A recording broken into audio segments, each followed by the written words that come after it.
Good evening. We're back with some more Pathfinder. We had a bit of a downtime session. This one figures to be the same, pretty much filler before we get the next plot point rolling. But anyway, for the recap, you guys started off by basically curing the blindness on anyone who still was suffering from it. Per character, he's a person. Chomper, Ursuline, Dream, everyone's familiars, Babu. That all got taken care of. And then you guys collected all of your loot from the fight against Macmurian, and then you went back to the library in Jorgenfist. You guys had the key, so there was no guardians or any other traps that could stop you from getting inside. You spent quite a few hours in there researching various points of history in the ancient Thessalonian Empire. You guys gained some information about Karzug and the other Runelords, including what schools of magic that they practice, what sin or virtue that their magic represents. You learned more about Karzug's empire of Shalast, including the capital city Zinshalast. You also learned about a place called Runeforge and its purposes, including that it's a place for practitioners of various schools of magic and followers of the Runelords to go and basically become stronger, do research, help bring about their master's returns, things of that nature. When reading about ancient Thassalon, you learned that Karzug was at war with Elasnist, and that the battle between them grew to such a point where the two of them, as well as other Runelords who had been fighting with each other, began to task their followers with figuring out a way for them to survive and ride out any sort of cataclysmic or apocalyptic, otherwise overly destructive events that could tear apart the world and allow them to return once said events were over. There were some additional topics research that were outside of the main stuff. Dream wanted to know if the ancient Thessalonians were as into drugs as he is. Um, he found that there were a couple of drugs in common from those days. Sanish being one of them. There's another drug that he hadn't heard of personally, but is still quite a lot in circulation, called Pesh. Um, and he found that there wasn't really any drugs that were specifically used for divinations, like Fate's Hair, which that seemed a little odd. Kat asked the Clockwork Librarian to bring back any sort of literature or magic that she could utilize to return home. And Cade asked about her or their family lineage, with very little answers being found there. One other thing that you guys asked about was the name that came up in Macmurian's notes, the name of someone who had proven themselves to be a traitor to the cause, someone by the name of Zaliasa. This person was not named specifically in any of the texts within the library. However, there was an account of an event where one of Elasnus hellfire flumes that had been run by someone, that person had eventually gone rogue and turned themselves into a double agent playing both sides of the battle. So, putting two and two together, you guys kind of presumed that this might be the Zalias that was mentioned. Eventually, you guys felt pretty satisfied with all the knowledge that you gained. You decided to take a rest and prepare some new spells for the next day. And upon waking up, you guys teleported yourselves to Magnamar. Now, we already went over out of game all the all the gold and the loot that was being obtained, or the gold from selling the loot, and you guys have made some purchases, which we've taken care of. I've added them all to your sheets already. Anything that is going to be crafted, I took away the gold, but I did not add them to your sheets yet because those items are not done. We'll have to figure out what's being crafted in what order. I know Kat was fine with her stuff being last, but for the rest of you, we'll have to figure it out. Other smaller Cat has bits. plans. Other smaller bits. Dream bought some more drugs. What a surprise! Lily went to visit her brother, and she prepared a hero's feast for him, and it really seemed to help his spirits. He was very happy to see her.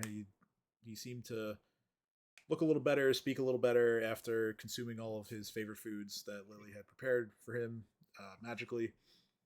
So he seems to be on the right track now. Elsewhere, Kat decided to go to a bookstore and kind of just curl up with some smut and do her usual thing. And then across the street from the bookstore, Dream went to make more purchases. He stopped in at Billivan's and bought some alchemist fire, some smoke sticks, and these weird sort of like preserved bladder looking things called pox bursters. And I imagine he plans to use all of that stuff to make more nasty explosives and other devices for the battles ahead. Speaking of which, Lily bought an expensive diamond as well as some diamond dust for any further mishaps, and that is more or less where we left off. Not exactly in that order, but yeah. So you guys are in Magnamar. You've made all your purchases. You just had to do that when I unmuted myself. Are you fucking kidding me? And yeah, so what do you guys want to do? So are we still in Magnamar, or have we gone back to Sandpoint? Still in Magnamar. Uh, So Kate's I'm probably gonna have breakfast. breakfast makes sense. I want to be healed. I'm still energy drained. So yeah, Lily took away one negative level for you yesterday with a restoration spell. You'll have to wait a week for the other one to be removed. Motherfucker. Yeah, unfortunately, that's how the spell works. But there's enough downtime that we've planned for that it won't be an issue. All right, so if people are talking about breakfast, I'm going to advance one day. You guys find an inn to stay at for Some fried rice for breakfast. Let's go. a nominal fee, and yeah, then you guys go ahead and get yourself some breakfast.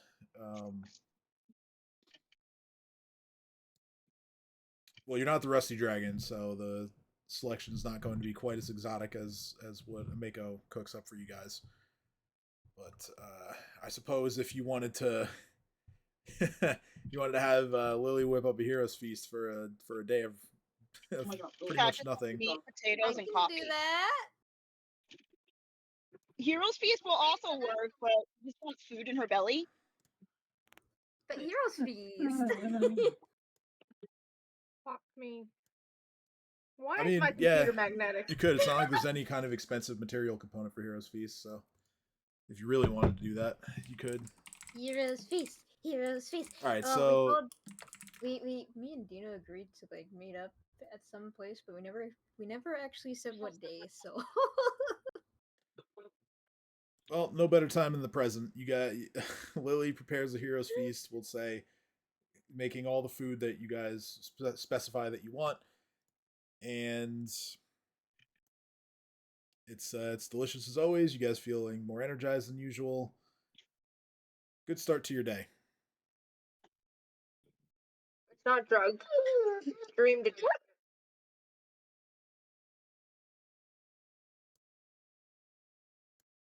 Kat's gonna go back to a bookstore and just like research about like planes and stuff. You mean smut? And history of Sandpoint. She's just gonna read a variety of things. And what's everyone else I doing? would like to go buy materials. Okay. The thing we talked about. Oh yes, the yeah, your next project. Okay. So yeah, I would say that you go ahead and buy yourself a small amount of wood and metal that you can work with. Um,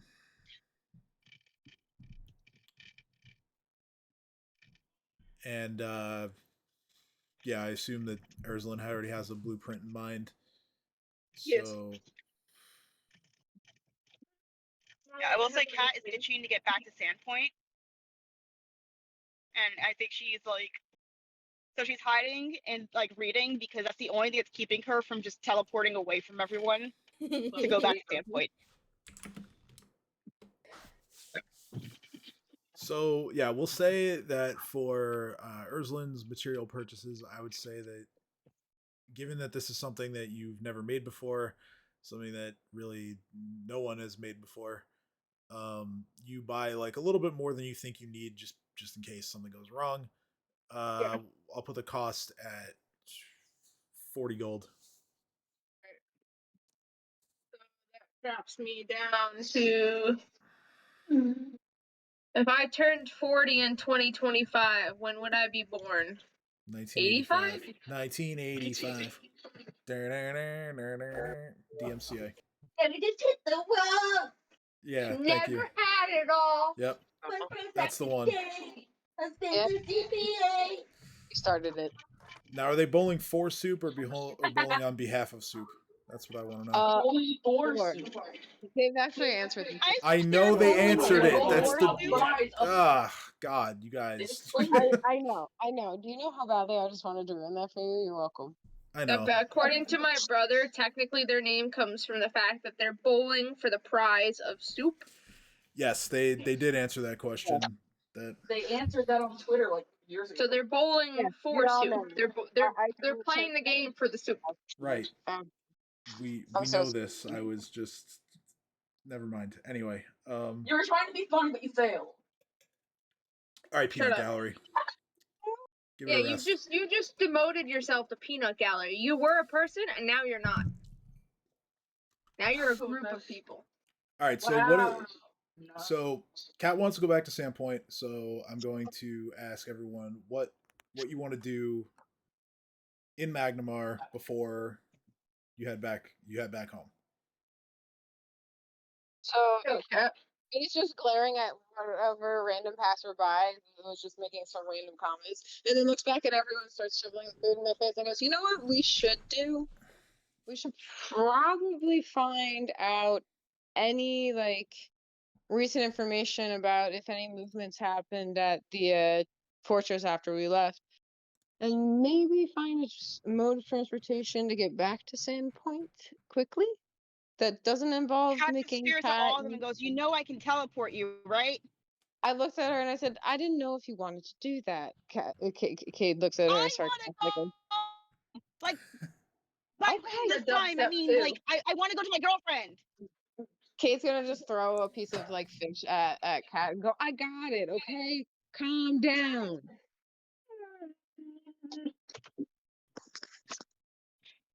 As we're all eating breakfast together, going, okay, so secret time and then home. I got it. Anyone else have input? Delicious.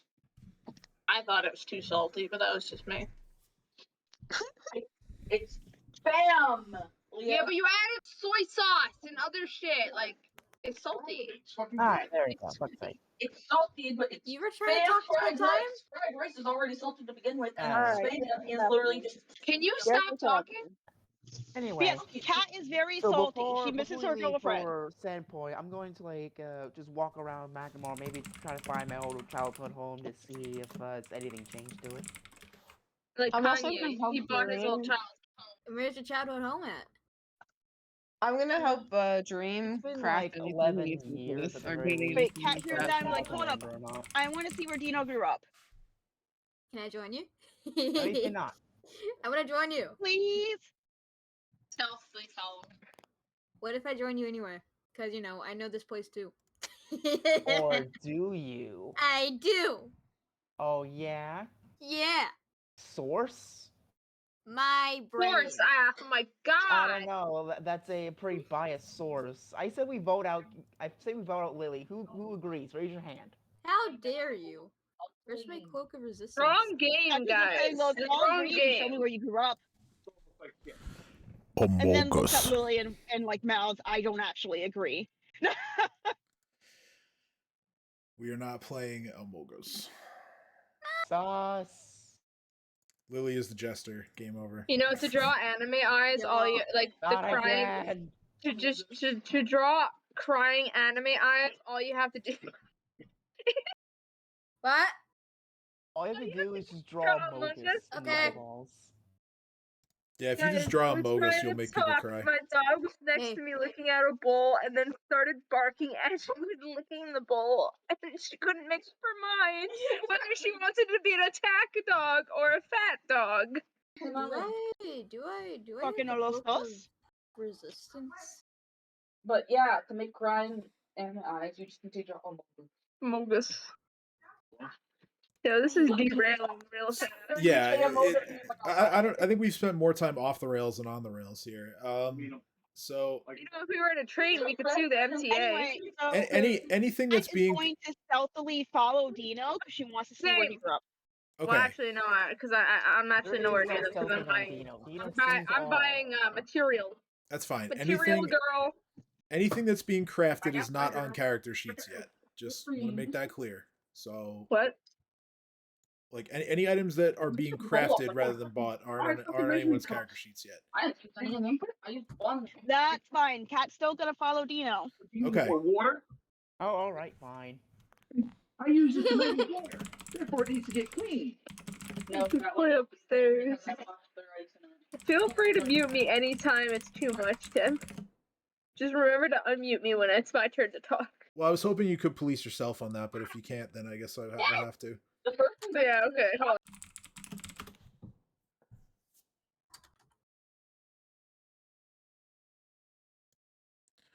Okay, so Dino goes off either with Lily or without Lily to meet up with her somewhere at an unspecified location. Cat, you wait a short time and then start trailing Dino, as you said. Pink Panther music plays in the background. Go ahead and roll stealth. Can you roll for me? Wait, wasn't it in Beacon's Point? I am currently driving a car. Right.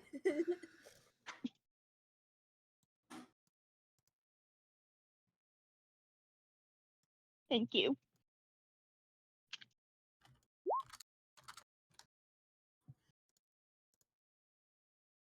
Yeah. Okay, well, if you're buying the cloak, then I can make that adjustment. That's fine. Midnight.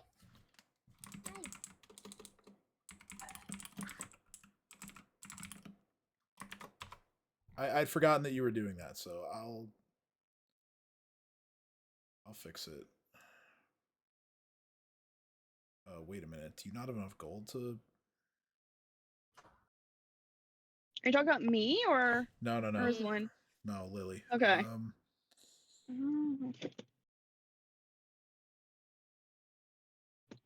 Because we got like 14,000 from selling all that stuff, and then I think she said she had like.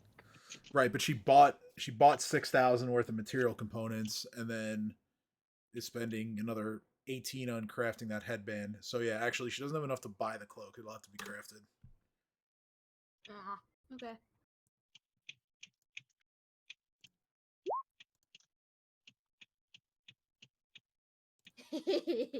30 perception. All right, so yeah, as you're walking around, Dino, you definitely feel like you're being followed. and you turn around and you see um someone who I don't know. You guys didn't specify if you were going together or going separately to meet up somewhere else. I don't Do know. you know him? Do you know him? I'm going Lily's with you. just follow me around. Is that fine with you? No, but fine. What do you mean, no, Yeah, but the fine? cat. To be fair, Cat did say she's going to follow Dino. I Now realize she who's did following announce me. this. Whether or not he listened is another story. Yeah, so you turn around and Cat's probably following from far enough back that you might not recognize just you might not be able to like see her face and know that it's her right away, but she's got this new like kind of shadowy armor on that obscures her a little bit, but like just based on like the person's height and build, like that, like it looks like Cat to you. It's someone who looks familiar from a distance. um you think it's probably her. He rolls his eyes. Alright, fine, you nosy ranger, let's go.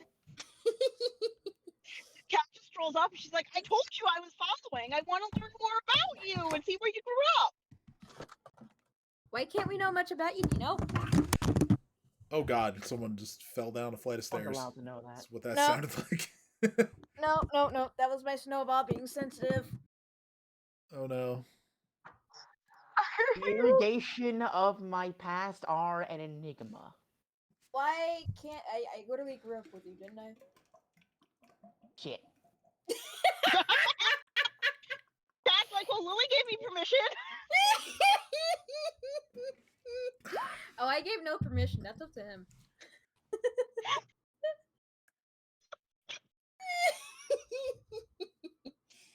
Cat Just know just you, looks at you Dino and said, just Lily, know that, Lily said it just was know okay.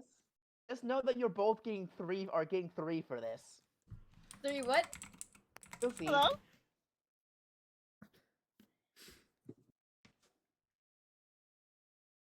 Oh, I'm gonna get tickled to death. That's not good.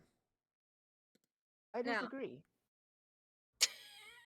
Yeah, this is a out of character moment, but he likes to tickle me every time we hang out. That's fun. That's very funny.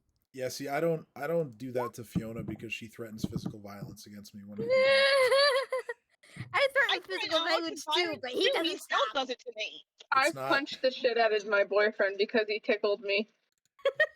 It's I not mean, it's, I punched you in the She nose. also tries to do that, but she's shorter than 5 foot, so she's not really capable of violence. to be clear for the viewers at home, it's not intentional physical violence against me, but the threat is still there. All right, so yeah, Cat is still weirdly tailing Dino and Lily. Where are you guys going? I mean, I thought at this point that like I was just going with them. Oh, all right, sure, yeah, you're going with them then. After you've been discovered, so okay, but still, where are you guys going? I'm going to see if I can't find my old childhood home to see if the state of it and who's living there. All right, I don't think we ever decided like what district that was, but given that I think we. As they're walking, Cat's gonna turn to Lily and whisper, "Do you think they'll have baby pictures of him? So I think Do you have baby pictures of him?" No, we were children. So I think we wrote that your parents were like pretty well off, right? Yeah, Okay. corrupt bastards. So that would be like the Alabaster district, potentially the Capital district.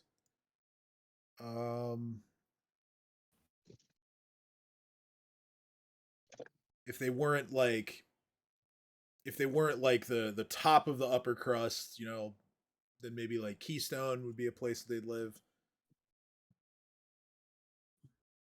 Keystone sounds good to me. Either that or potentially, I don't even think it's labeled on the map. There's like the area with the Grand Arch. That's somewhat disparagingly known among the city citizens as like the new money district. But if your parents were like old money, they probably wouldn't be there. So yeah, we'll go with Keystone since that seemed to appeal to you. So Keystone District is going to be.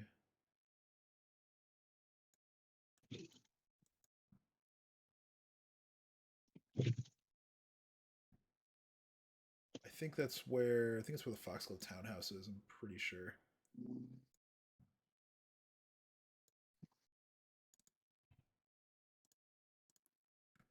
All right, so yeah, you oh excuse me, you navigate your way through the big city, eventually coming to your childhood home. Doesn't appear like anyone is inside right now. All the lights are turned off. I mean, it is during like normal business hours. But yeah, it would seem that your parents aren't home. Tim, can you describe the house to me? So it is a pretty. It's not the most like extravagant house in the city, but uh, it's definitely one of the larger ones in the city as well as within this district. It's got multiple floors. It's made of pretty nice like brick. Um, has pretty well adorned front door, windows. Um, definitely definitely gives the appearance of being owned by someone who lives in luxury. Cash is gonna turn to Dino and be like, "This is where you grew up." Yep, up until when I was about 9 or 10 years old, I used to live here.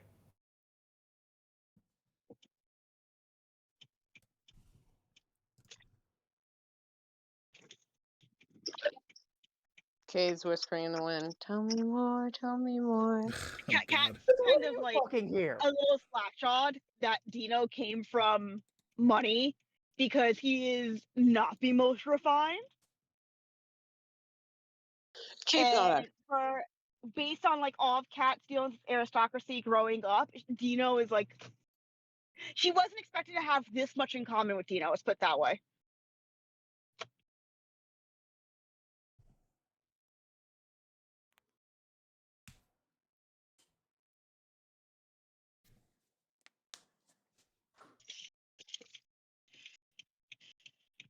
Don't let the house fool you. Despite the fact that my parents and I used to live pretty well, they lived pretty shittily. What do you mean by that? Ever heard of how should I put this?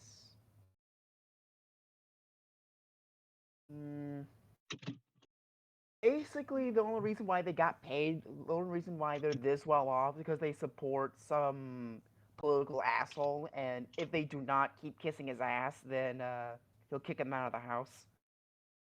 Cat just looks like goes, "Oh yeah, I dealt with people like that all the time. My Well, favorite people to steal from, if I'm being totally honest." also, some political asshole is likely the Lord Mayor who you've all met. Yeah, Cash is gonna be like, "Ah, yes, I know that type fondly, or not fondly so much as they've been very good to my wallet. Also, they are surprisingly unperceptive. Let's just put it out." That's about right.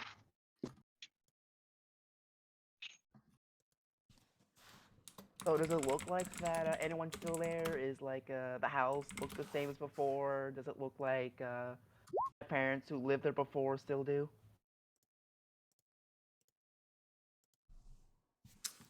I'm sorry. What was that? I was responding to something.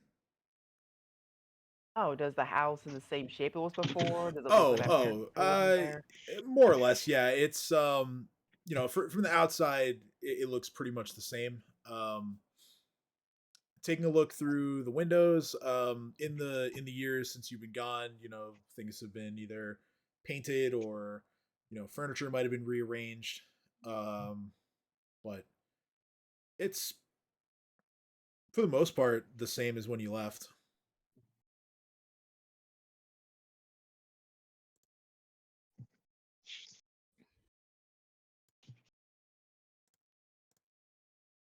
Neat. So they're Cat's still gonna look around. at.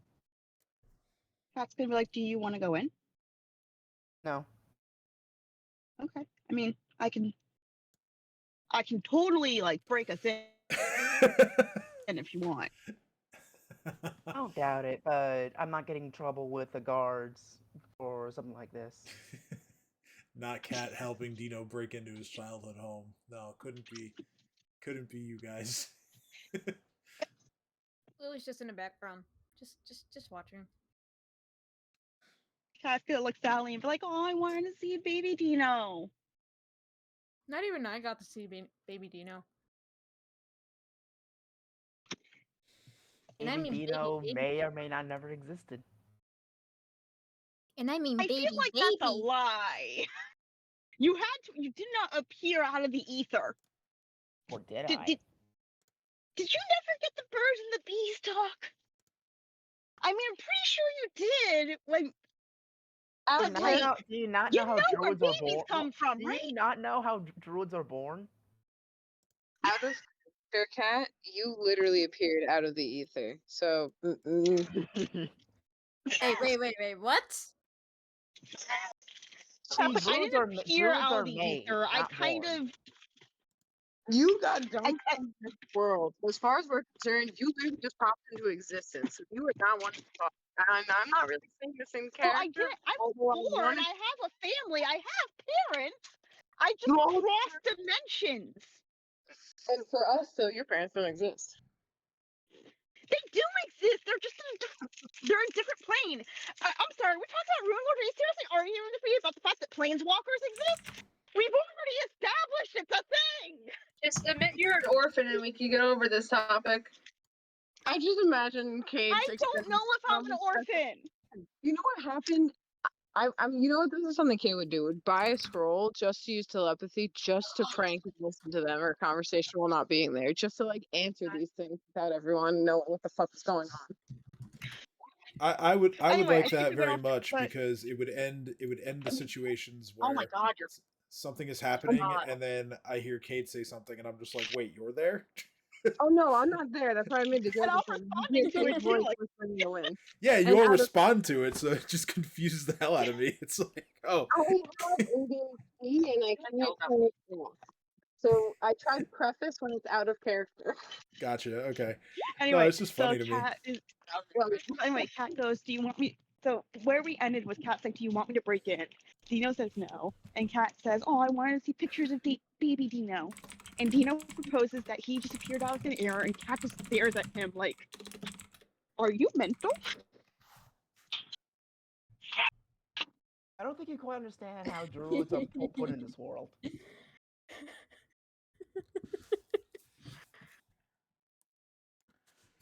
Random doggo also agrees that Dino is mental. Druids are planted in the ground like trees.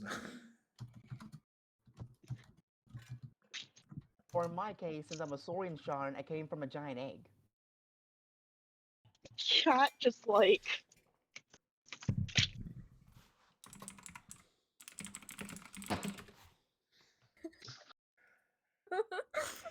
Cat is baffled. She's just like, the fuck does he think he's doing?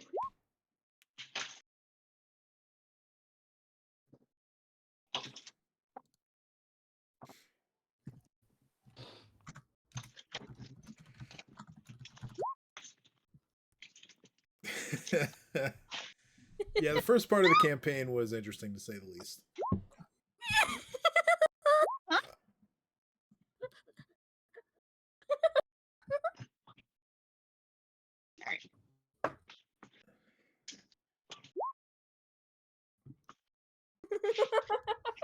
I'm gonna cut out for a second so I can change to my computer. I'll be right back.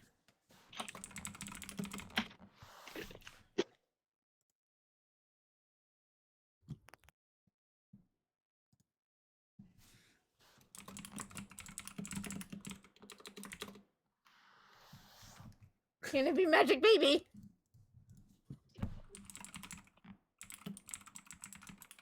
Okay, I'm a mobile spawn running mostly on voice chat, so all I just hear out of nowhere is, "Can I have magic baby?" I'm reading the chat. Oh, okay. Hello, everyone. There is a third party spell that guarantees conception, but we're not using third party.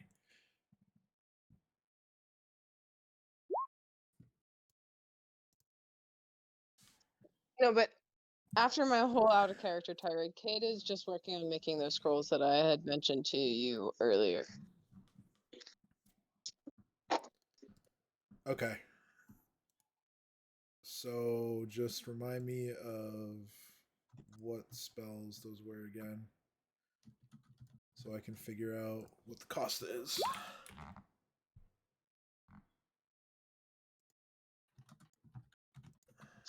I'm pretty sure we remove sickness, restoration, and then I was asking if anyone wanted me to do another more like helping spell or more so like attacking spells.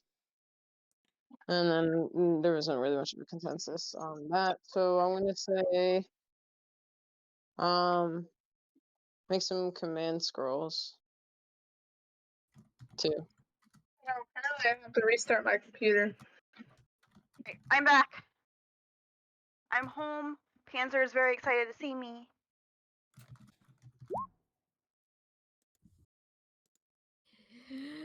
Did the druid fuck anyone else though? Not this session, no. Sorry, So the cost of a restoration scroll is going to be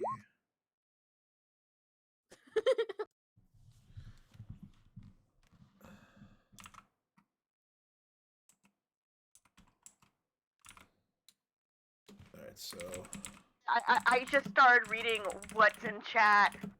What is happening? so restoration is going to cost 600 gold pieces to scribe. You said resistance was another one?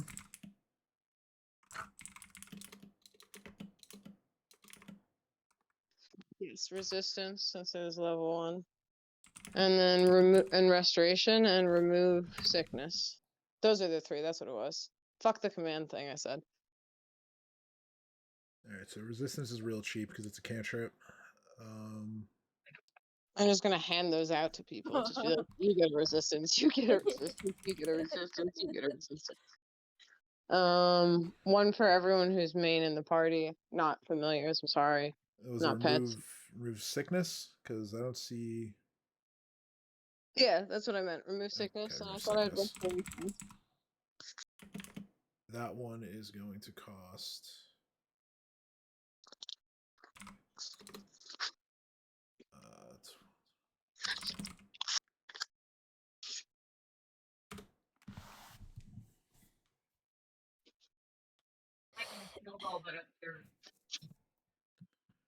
So yeah, remove sickness is 150 to scribe.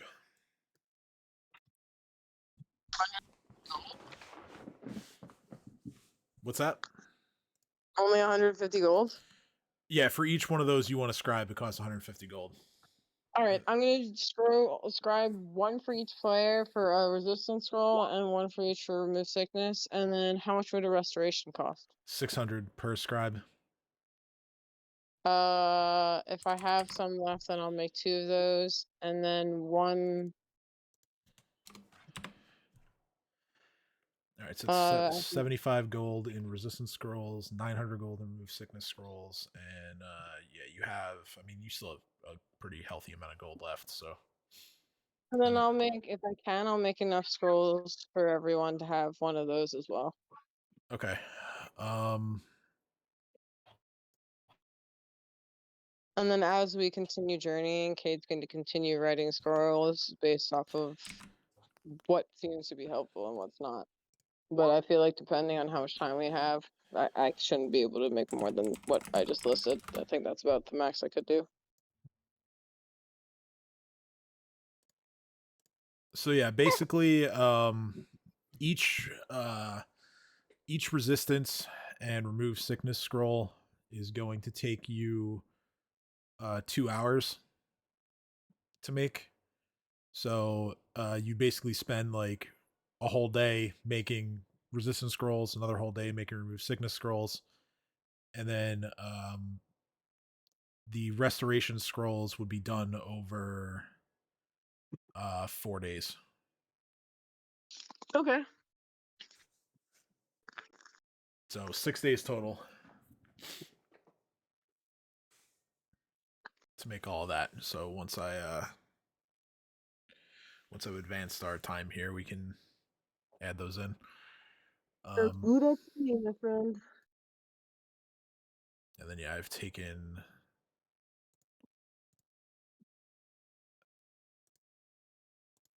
I don't think I deducted enough gold, but let's fix that. All right, we're good now. All right, so I have otherwise lost the plot. So we have Kate describing scrolls. Ursula went to buy things for her own purposes.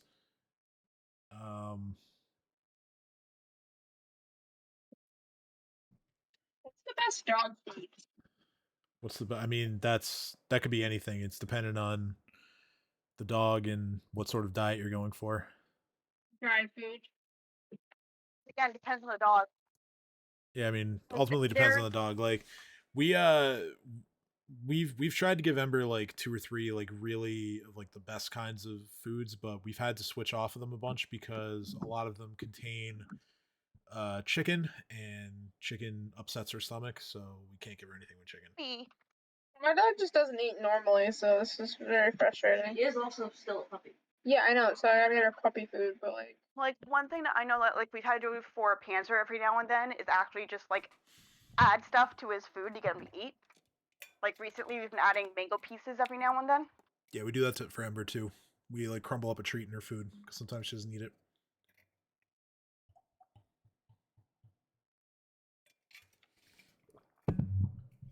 We do If for you our were pet eating the man. same meal every day of your life, you'd need to be enticed with a treat too. Exactly. Yeah. All right, so with all this stuff going on, Dino, Lily, Cat kind of exploring, that leaves our good friend Dream. What's Dream doing? Dream's gonna he's gonna make those bombs and test them out somehow. Okay. Well, so Dream is going to go make some explosives in a big city and hopefully test them in a big city. Or outside of the big city. And try not to get thrown in jail. No. All right, so Things Dream does. Safety is not one of them. I have a question. If Dream, when making these bombs, crit fails making them, does that mean they explode? Let me just grab a beer. No, I search up cat litter, please. Yeah, I would say a natural one on a check to make a bomb would be like either blows up in his face or it doesn't work at all. But It yeah. depends. What I would do is if I was the DM and they rolled a 1, I would have them roll another d20 flat, and if it's above 10, it just doesn't do anything. But if it's below 10, it explodes. Ciao. Yeah, I mean, I usually don't like using fumbles like that, but sometimes they can be fun. Fumbles. Anyway, so Dream is Doesn't bother making me. bombs into the city. I see no possible way this can go wrong. Yeah, I see no problems. All right, so Dream, go ahead and roll a craft alchemy check. Let's do it. Since you're creating a new kind of bomb. What sort of bomb are you trying to create? So what was it? I wanted to make the smoke bomb. I'm gonna mix the smoke sticks with the shadow sage to make like sleep bombs. Okay. Same thing with the smoke sticks with the oil of darkness. See if we can make like a really super effective smoke bomb. Okay. And then the other one was the The pox bursters. Pox bursters with the the spikes in them with the paralyzing spikes. Oh, the barb. Yeah. Okay, this is gonna be interesting. I'll probably have to homebrew some stuff here for these, but yeah, go ahead and roll craft alchemy. I'll just do one check for the bunch. That's not bad.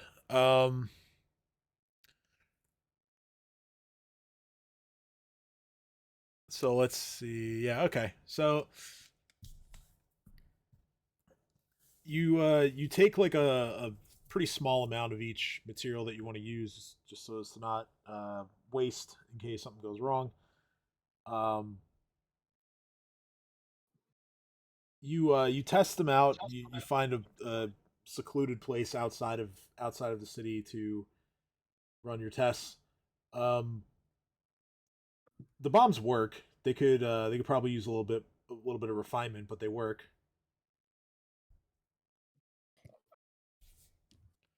You you seem like you're satisfied that they work, but you know in your heart you can make better than that. Okay. But for a first attempt, pretty good. Now all I need is a live subject. Oh my god! I'll do Alright. it. Roll I'll do it. Look at that! You have volunteers in the party. I don't even have to make you hurt innocent animals. You can. My AC is pretty high, so this should be easy. Well, bombs target touch. Let's do it.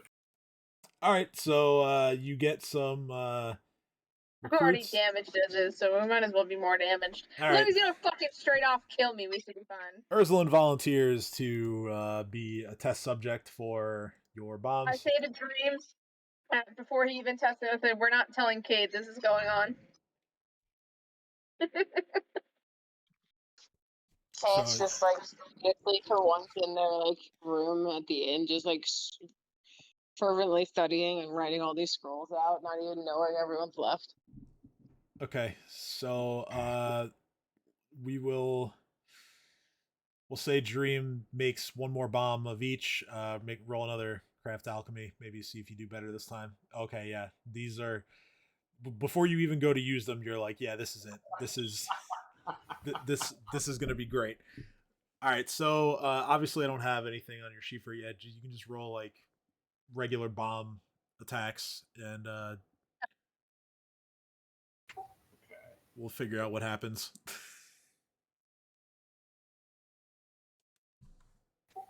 Do I have regular bomb attacks? Should I just roll like the spore bomb, or? Yeah, that works.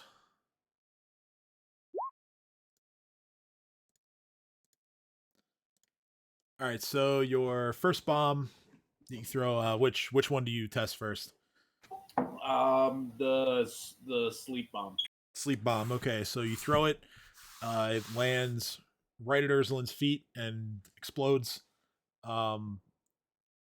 dealing. We'll call it the 6 damage for now. Ursulin, roll a will saving throw. You got it.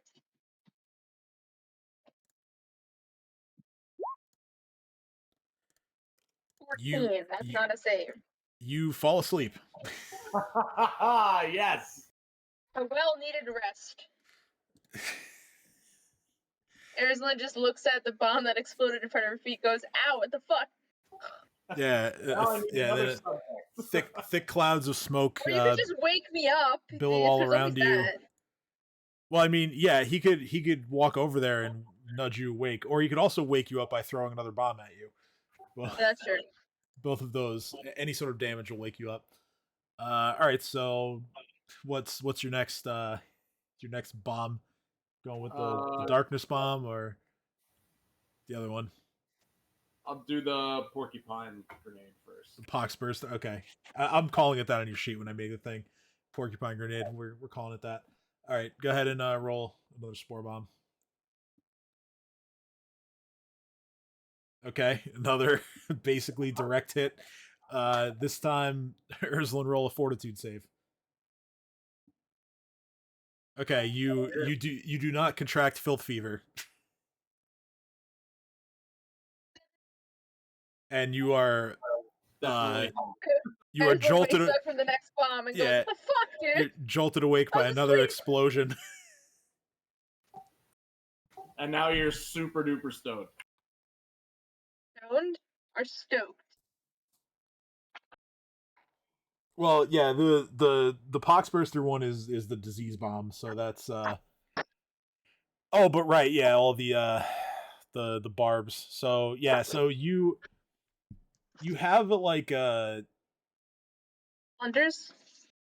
you feel like a bit of like a buzz from the bomb.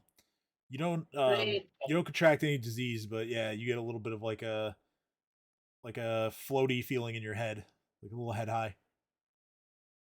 How I get when I smoke weed, anyways. So what do they have? What have the roll to not get paralyzed from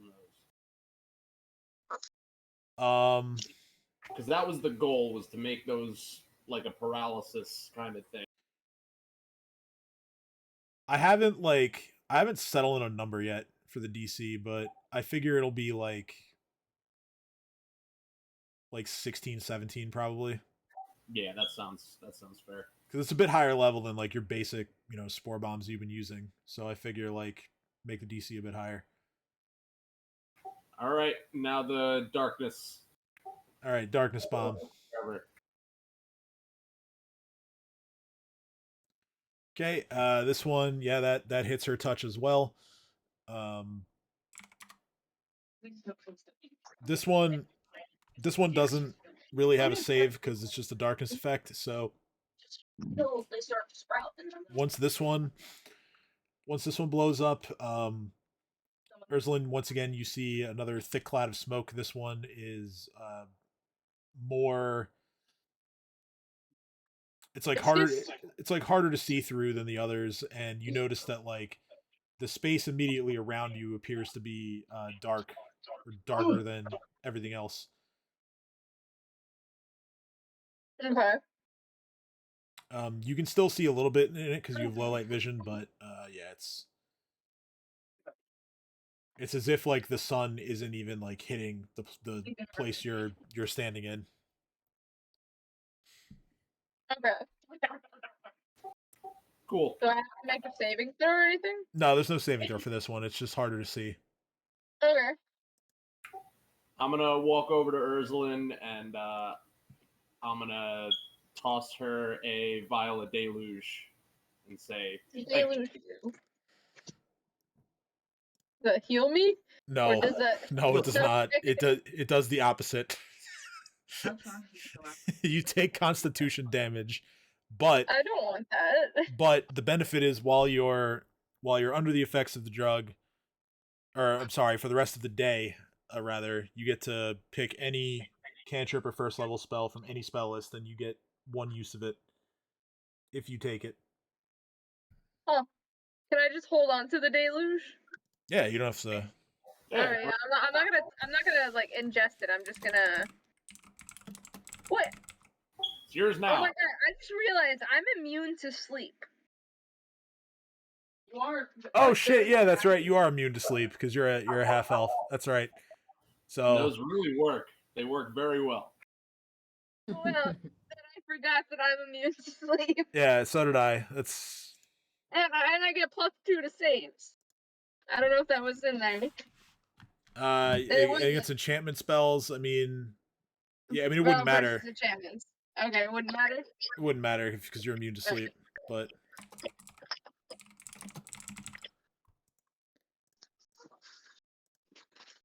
Well deserved nap. We don't tell my my significant other that you want to come out tonight.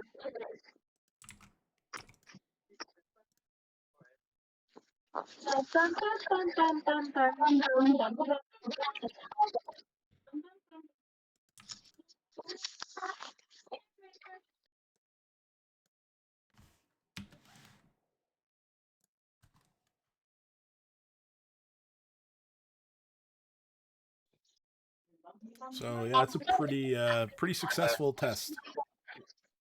That was good. Definitely gave me what I needed.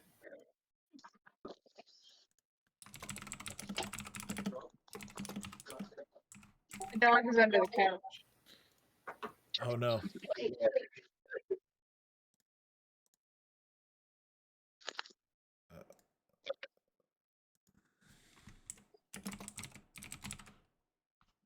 Oh shit! I was typing something in.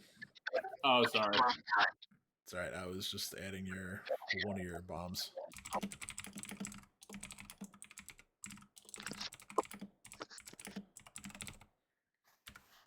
I'm making the damage dice a little bit higher on these as well. You want some Coca-Cola? Got some Coca-Cola? Yeah, you want some Coca-Cola? I'll give you some Coca-Cola. Come here.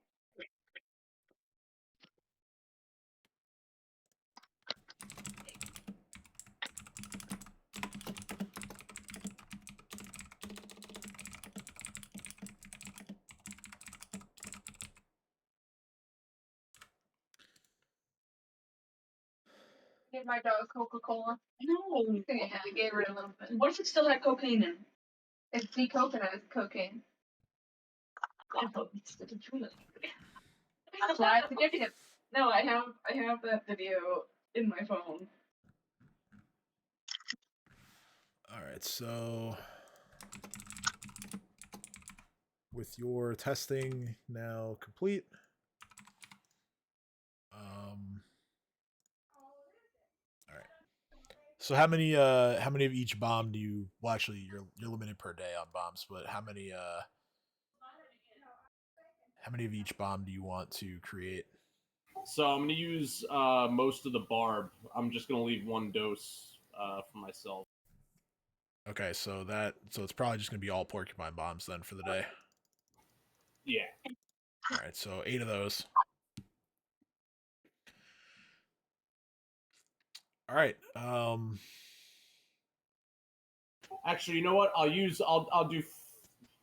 do 4 porcupine bombs and then 2 of each smoke bomb. All right, so 2 shadow sage and 2 darkness bombs. Got it. Okay. So with that, is there anything else that you guys want to do here in Magnamar? I want to magically create a magic baby. Can I? You know what? Can we have Tim? I'm gonna message you something. Okay.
I know you said there's a third party spell, but like still.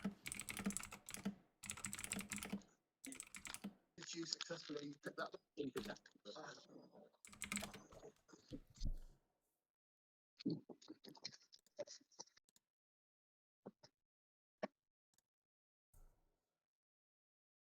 That's you.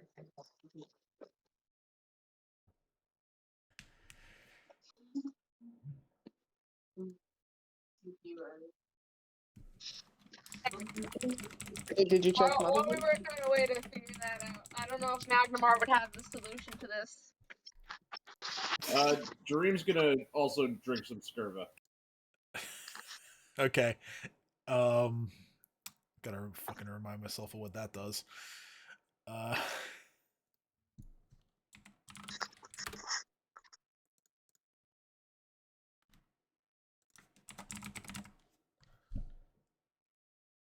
Okay, so yeah, so you drink a dose of Skirva, you immediately feel intoxicated, and you notice that all the colors around you start to get a little more vibrant.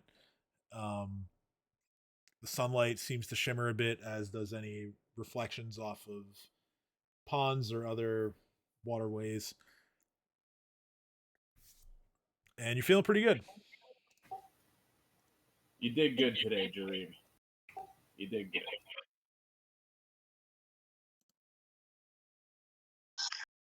And then you're just gonna go, woo! I like it. So, woo! I made explosives today. All right. So yeah, anything else for Magnamar?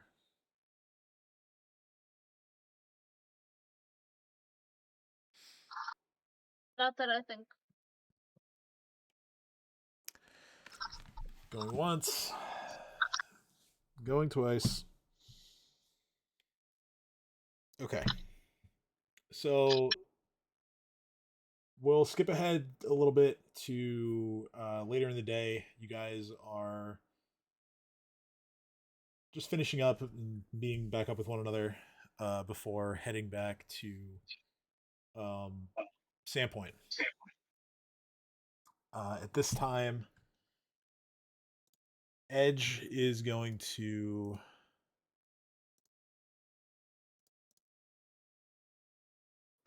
speak up and basically sort of kind of get everyone to gather around. And he's going to look at everyone and say, "It's been great being able to travel with all of you again. I missed it." Um, and then he turns to Cat and he says, "However, I must ask you for a favor." Okay. He says, "Could you teleport me back to Jorgenfist?"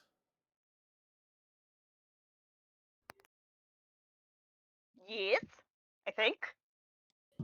He says, I must resume my search for the dragon in order to I'll be honest, I don't know if you'll show up in one piece, but I can try. obtain." Yeah. he he says, "Well, you've managed it before. I trust you, but I must resume my mission of vengeance." Well, it's good to see you again, man. And so I guess I use the teleport.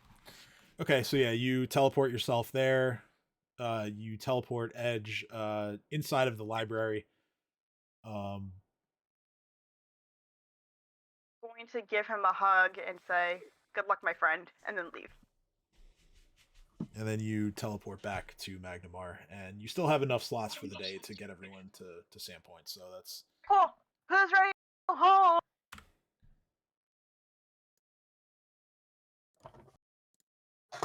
the silence is deafening. Jesus. Well, then I'm leaving y'all here and I'm going home. Bye. Take me with you. So yeah, everyone gathers around, and you basically just go about determining who gets to go on which trip, just to make sure that everyone can. Cat lets them rock, paper, scissors it. So whatever the order may be, you guys get yourselves back to Sandpoint. Yeah, Cat has no preference. She's just gonna do it. And So I finish the teleportation. Yep. So you teleport the first group, you go back, you grab the second group, teleport them, and you all find yourselves back at the Rusty Dragon. Is my zombie dog dead? Can't remember. No, they survived. I just didn't move their tokens over. I'll do that now. What's up? Oh, okay. Just got back, and I just got back to what you were doing, but do you mind me do something before we head back to Sandpoint? Yeah. What do you need? Dino wants to see his parents again. So you do want to see your parents? Okay. They're dead. No, they're not dead. So, yeah, we'll say that, um, we'll say that you guys wait till the end of the day to teleport. This way, Dino has time to do what he needs to do. That's gross. Gross, Gooch. And puts Dick in a box to hold. So, Dino, you kind of just hang around your old neighborhood for a few hours. Stop! Um, until eventually you spot an older couple that looks familiar to you. Um,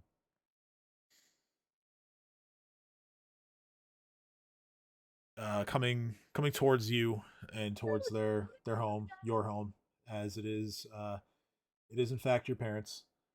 Um, they they spot you and they kind of just stop in their tracks. They both look surprised, and your uh, your mother starts to approach you and just says, "Dino, is that really you? It's been so many years." With a small smile. Yeah, it's me. Am I there too? You are if you want to be. Does Dino wish it? Doesn't matter. Matters to me. That is not there this time.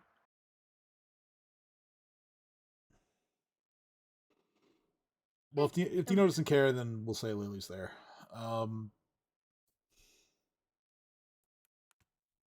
so your mother walks over and she gives you a genuine embrace. Um,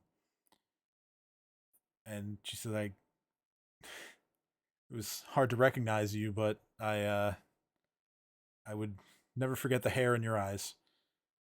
Um, how have you been?" I've been doing good. I survived running away from home, so that's a big plus. Yes, I really have missed you. May not have seemed like I would at the time, but the house felt empty without you around.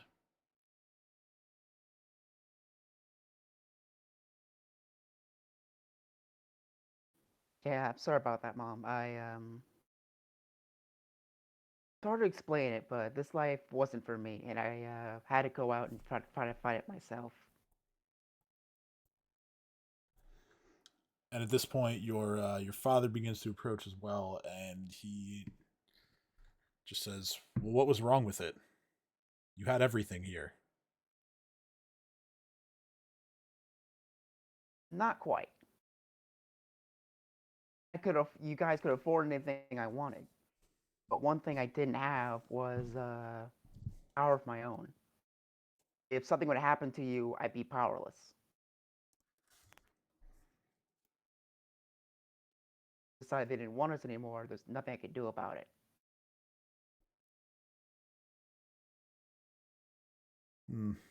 Well, I do agree that the Lord Mayor has quite a fickle side to him, but we're still here. I'd say our place in the city was pretty well assured. It's it hurts me that you left us and that you left this life. And if I'm being honest, I'm still not sure that I understand it. But one thing that I can't deny is that it's it's good to see you again, son.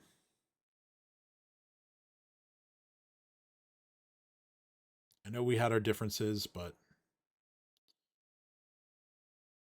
your mother and I never stopped loving you and worrying about you and hoping that you were okay out there.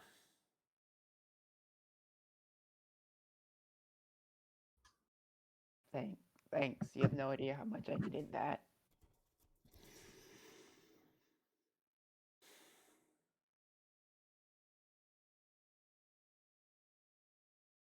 Honestly, I think that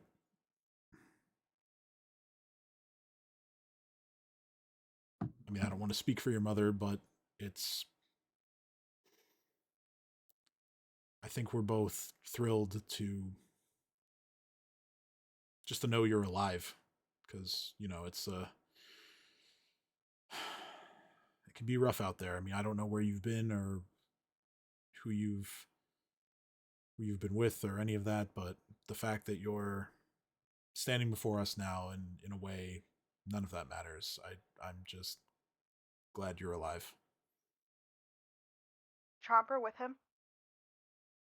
Oh, that's a good question. I didn't even think of that. Chomper's always with me. Yeah, it is at this point that your your parents realize that there is a T-Rex standing next to you, and your mother says, "Well, with a pet like that, what could go wrong?" I know, right? I bet This is nobody my. wants to mess with you. You'd be surprised. Yeah, this is my animal companion, Chomper.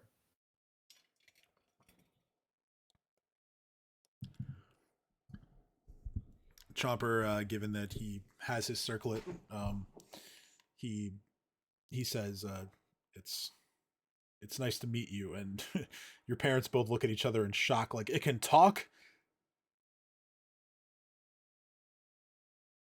Yeah, one of the first magical items I ever got was a circlet of speaking, so Chomper can talk. Well, if there's one thing that you always were, it's resourceful. And it's great to see that you treat your loved ones well. And well, if I'm being honest, I could probably stand to learn something from that.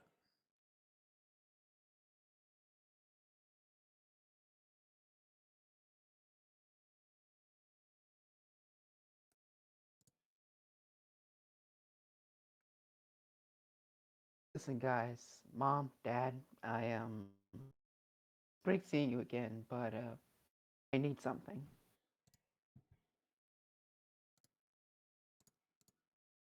What's the matter, son?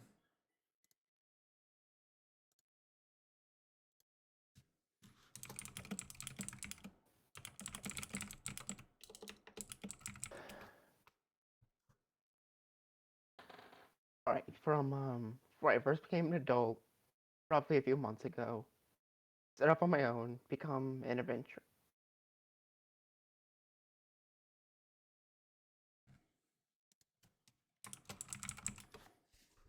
Well, yeah, that's great. I'm glad that you've clearly done pretty well for yourself here.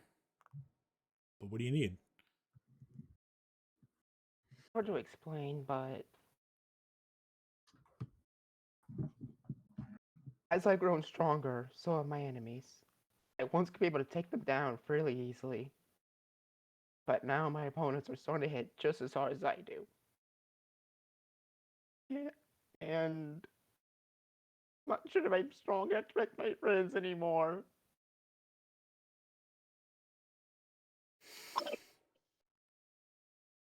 And your dad just says, "Now that doesn't sound like you. You always had enough confidence for the whole family. What happened?"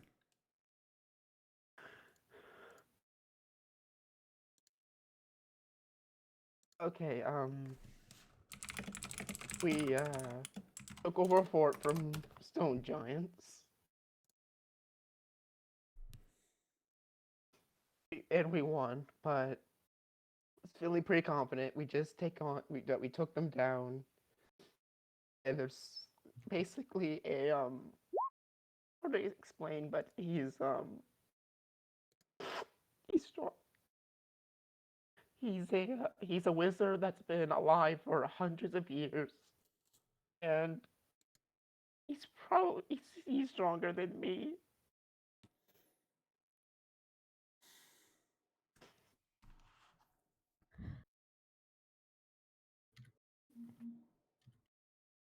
Well, I don't believe that.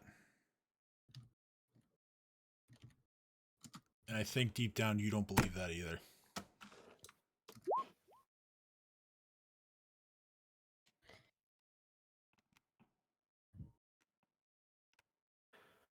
I don't know what to do.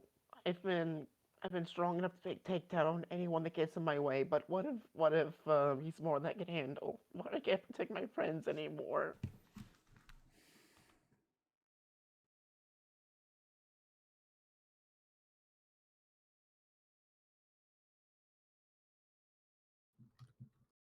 Well, I don't know if I have the answer to that. I mean, we were never adventurers. But I think that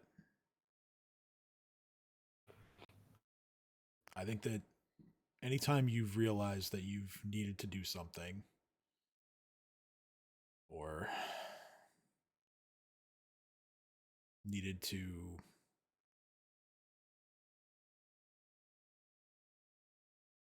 gain some kind of experience so that you could do something, you've picked yourself up and you've done it.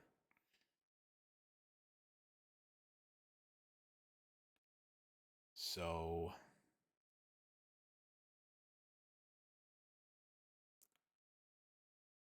if you think that you don't have enough training yet to deal with this problem, then go train. Go get yourself as well equipped as you need to feel confident. Because that's when you're at your best, son. You always were. When you had that sort of swagger in your step, there wasn't anybody that could stop you. We couldn't stop you from leaving and going off on your own because you knew that's what you wanted. Channel that again.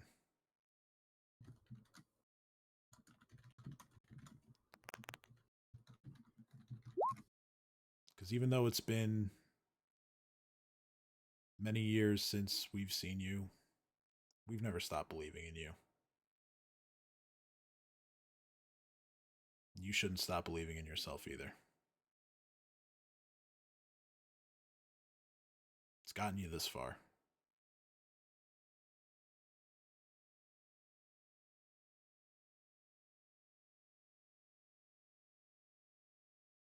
Hugs both his mom and his dad. Yeah, and while you're doing that, your mom, who admittedly doesn't really grasp what's going on as well as your dad might, she just like whispers in your ear. She's like, "Go save the world, Dino."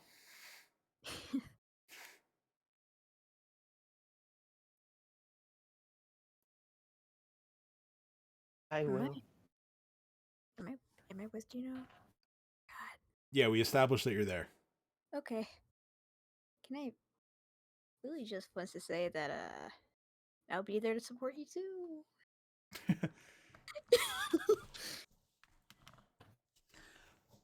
And yeah, at this point, Dino's mom looks towards you and say, "Wait a minute, I think I recognize you. You've been friends with Dino for a long time, right?" I think so. Yeah. You think so? Jeez. I mean, we just recently connected again from a venture.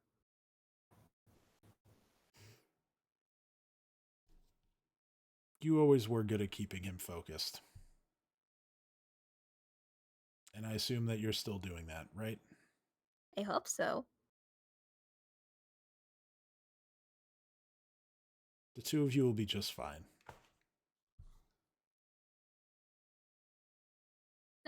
And Willie's just gonna be like, and do you know? Yeah. we can protect our friends together. How about that? You're right. You're Yeah. right. We have to. Nothing can go wrong with a warrior and a healer together. And a dinosaur. Yeah.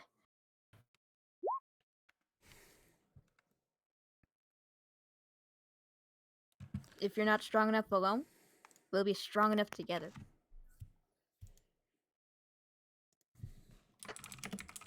So don't burden yourself with all the problems.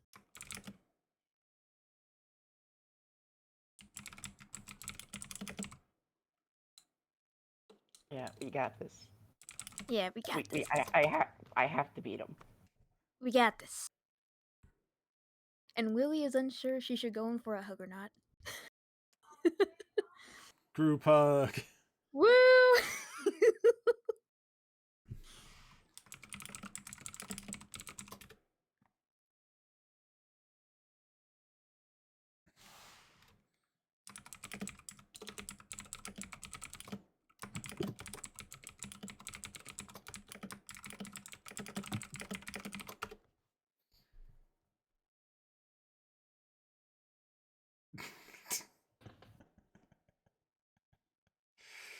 Oh man, I'm terrible with that last thing that I wrote.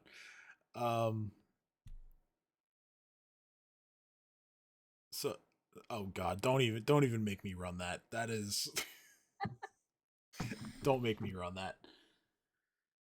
Uh, okay, so group hug, and then Dino's mom just says, "Would you like to come in for some tea or a bite to eat? Anything?" That sounds great, Mom. All right, so all you go inside, have some tea, have something to hold you over, and you engage in some light conversation for an hour or two until you guys figure that everyone's waiting for you and it's time to hit the road. So then, once you say your goodbyes and talk about the next time to come visit, whenever that may be, Dino and Lily and Chomper, all you go back to whatever designated meeting point you guys decided on, and then all the teleporting happens, and Edge says his goodbyes and all that. And now you find yourselves in the Rusty Dragon. The first thing that is said after you all materialize inside the tavern, as it is now kind of late in the night. Things are winding down inside the bar. Not too many patrons, and anyone who is still in the bar is scared of whatever. I mean, they don't know what these things are, so it's whatever newest undead monstrosity that Jareem has brought inside the bar. Jareem walks in and goes, "Woo!" Ameko takes one look at Jareem and just says, "What the fuck did you bring in here this time?" It's a dog. That is not a dog. Yes, he is. I mean, maybe it's a dog. Roll bluff.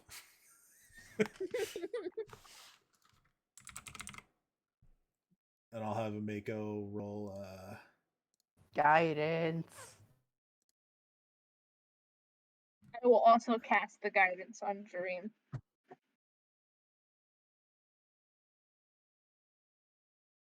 Dream doesn't need guidance. Okay. Oh my god, my dog. I'm still going to have Ameko roll a knowledge check to identify what that is. but I don't think there's any chance that she is going to make it. But let's see. Yeah, she doesn't even have knowledge planes as a skill, so this is gonna be, yeah, no shot. She just says, "Look, I don't know what that thing is. I don't think I want to know what that thing is. But as long as you don't hurt anybody in here with it, then sure, it's a dog."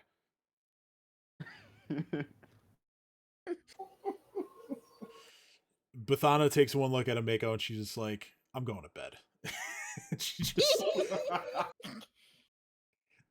she like, this is as she's like finishing just cleaning off the last of like the glasses behind the bar, and she's like, "Yeah, that's it. I'm going to sleep. I don't need any more horrors." Keep laughing at this, and then I look at them and I say, well, on the off chance that we're not here and you encounter some rowdy individuals, I have some scrolls I could hand you. Either command for them to stop, or an unwitting ally to maybe get some angry drunks to be happy drunks again. Well, you haven't made the scrolls yet, but No, I'm offering it as a service. For oh, a okay, free gotcha. service. Ameko is like, "Yeah, that's a good idea. I'm glad that that's an option now. Kind of Okay, surprised just that kind none of you were of. already doing this, but better late than never." Kate's looking back and forth between Ameko and the quote unquote dog dream moans and just being like, thank you for not like throwing us out immediately every time.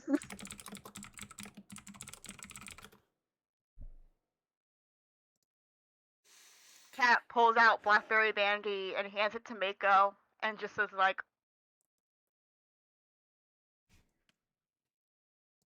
just saying nothing, just hands her the Blackberry Brandy, like, take it. She grabs the bottle and points at Cat and see like, stuff like this is what makes me continue giving you guys everything for free. Gestures like this. It helps me put up with all the other stuff.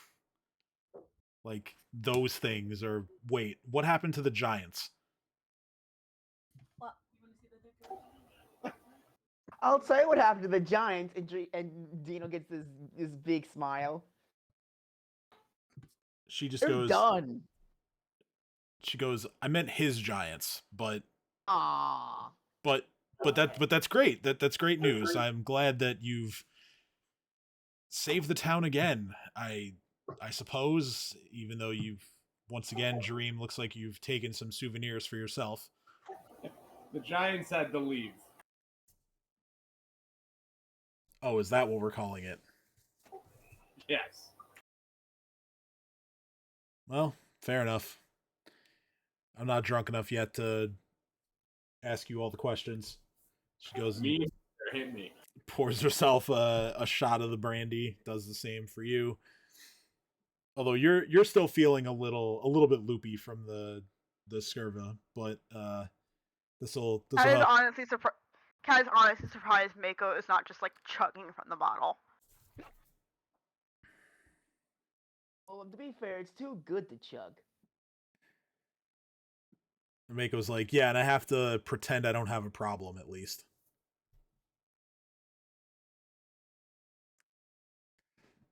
And she just knocks back the shot.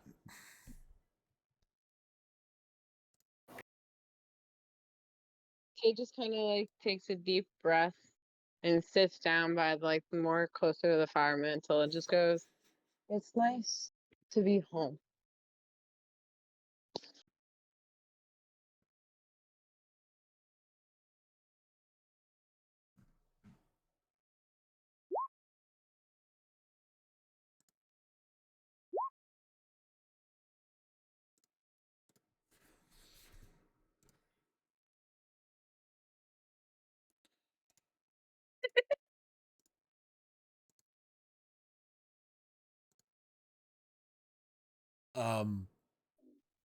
What was in the chili?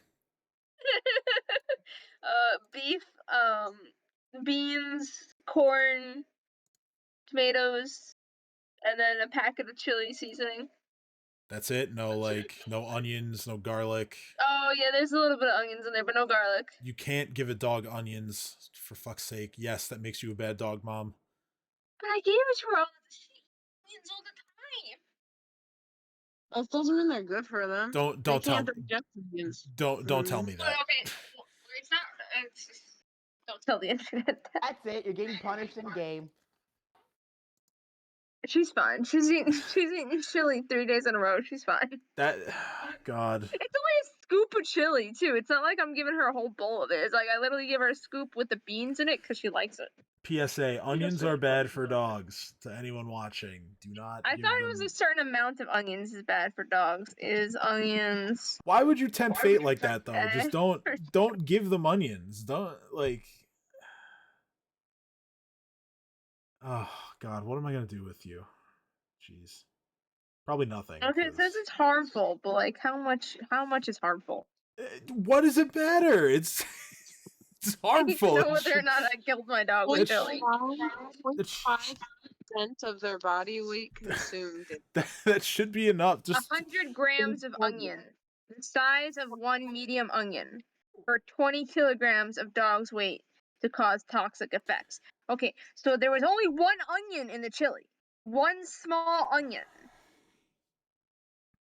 When I say small, I mean like my hand is small, so I'm using my hand as a thing. But like, Why maybe risk like yeah, like I don't know. It's already too late. She ate the food. Okay, I understand. But like hitting a point that you can't undo. So like I'm pretty sure you're making the point like you understand now, but like I you're trying to understand now, but it's too late to undo it. okay, so It's been ingested. There's Okay. no undoing what I've done. so I won't. I mean, there technically is, but it's not. I'm not making my dog do a bulimic. Okay, I'm not doing that. I'm not. I'm not gonna harp on this any more than I need to. I just know that Okay, from now on, I won't make my chili with onions. Okay, the correct amount of onions to give your dog is 0. Well, I mean, is there tomato sauce? Yeah, but tomatoes are okay for dogs. They're just Nitrated. yes. No. What? Tomatoes are bad for dogs too? Yeah. They're not good for dogs. They're not gonna kill your dog. Tomatoes are But non-toxic. They aren't poisonous to dogs. Whereas onions are in No, general. it's unripe tomatoes are toxic to dogs. Like the green tomatoes, those are toxic to dogs. But like if it's a red tomato, it's okay for a dog because I actually learned about this when it's toxic to green tomatoes are also toxic to chickens. You could give a tomato a red you could give a tomato a red tomato. You could give a chicken a red tomato, but you can't give it a green tomato. today I learned that one of my players is making her dog roll fortitude saving throws on the daily. I'm such a bad dog, Mom. But like it gets her to eat her food. Like what am I supposed to do? I'm going to have a Mako drink even more. Not give her a little taste of death in every dish. Mako is drinking even more upon. Yeah, if it makes you feel any better, I'm pretty sure Panzer had a little bit of chocolate off the floor today. Oh no. So I'm not the only bad dog mom here, okay? Like Not on purpose. I was eating a cookie and I think like a chocolate chip fell off and onto the But floor. that's not gonna kill Panzer. Yeah, he's a 100-pound dog. It's fine. It's chocolate in excess. It's like if you give your dog a little bit of chocolate, it's not gonna kill him. You shouldn't give him a little bit of chocolate, but if you're gonna give your dog a whole fucking Hershey's bar, yeah, they're gonna need veterinary assistance. Not that this food has any chocolate in it, but one time Ember ate half a tray of blondies off the counter while I was going next door to give my neighbor some cookies as a gift. Yeah. In terms of onion, Panzer has totally eaten Ember copious opened amounts of Chinese and Thai food. Ember, not because we fed it to him, because he stole it. Ember opened a fucking Pyrex container and ate half the thing of blondies. Okay, so Panzer once stole my friend's French toast and brought it into his crate with him. Dog, like, can we go back to, is milk okay for dogs? It's lactose-free milk. Milk is fine for dogs.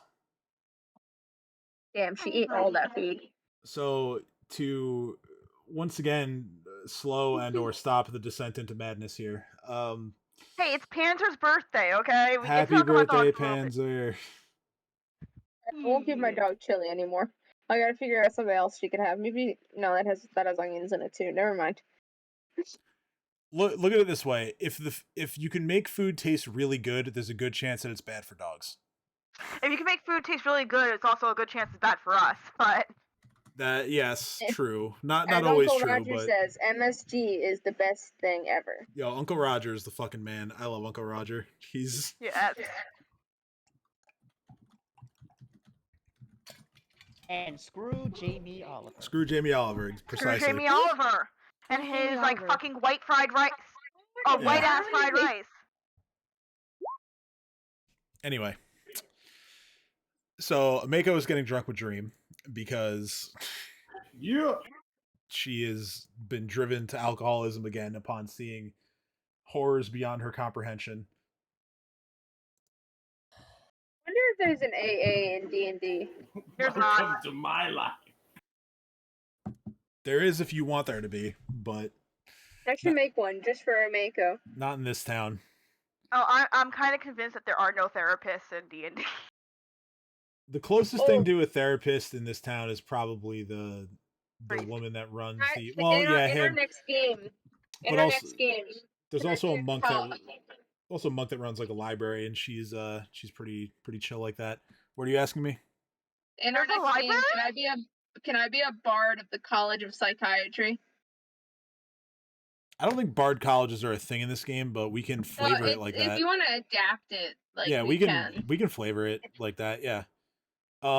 Yes, there is a library, but it's more or less restricted to the order of monks that runs it and those that the order of monks deems worthy. Which, given everything you've done for the town, you guys could probably get in there if you really wanted to. But yeah, it's up to you. Is anyone else going to engage in degenerate alcoholism with Mako and Dream, and perhaps other activities? Given that Dream is the one running the show here. I'm just gonna. Pat's gonna go try to convince Sava to join them, but I'm not. yes. drinking. Mako, I want your most expensive alcohol. She goes right away and grabs something off of the top shelf. Let's go. Let me see if there's like a list of stuff here.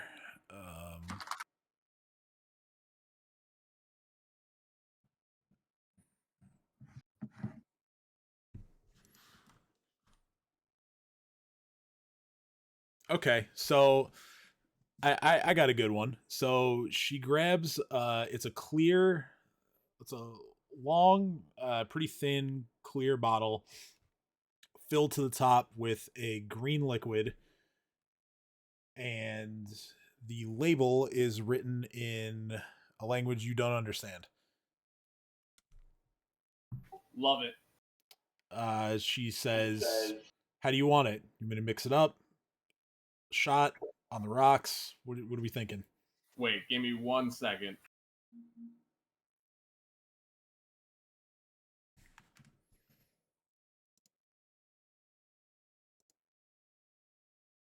I want to know what it says.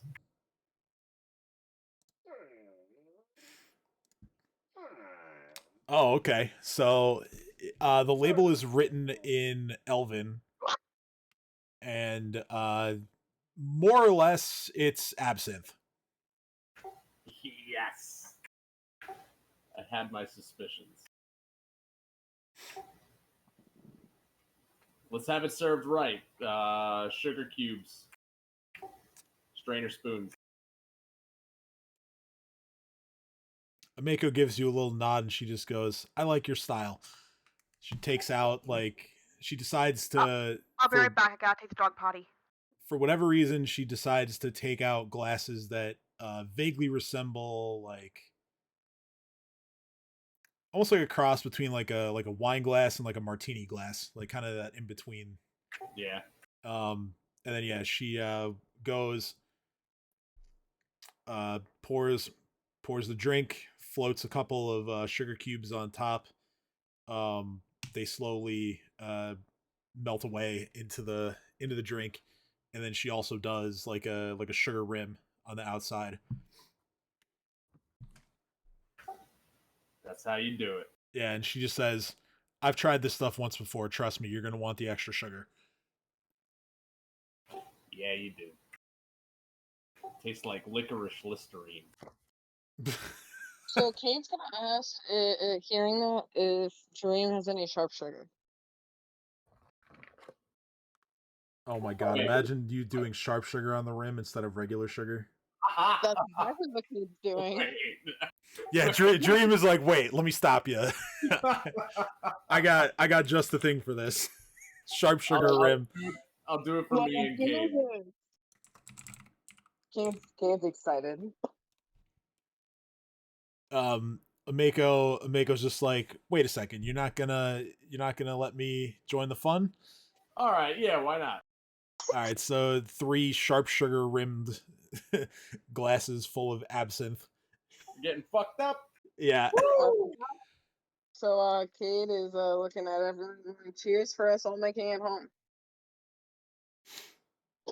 So the 3 of you begin drinking this concoction, and for all 3 of you, it immediately feels like if you were a car, someone started your engine. Like you feel like a rush of energy, and also like strange thoughts as your kind of perception of reality warps a little bit. But yeah, all 3 of you, as you're drinking, you're having a hard time deciding whether you want to stay seated and kind of like enjoy the visuals that you might experience, or if you want to just like get up and run a couple laps around the town because you're feeling energized and gotta go fast and all that.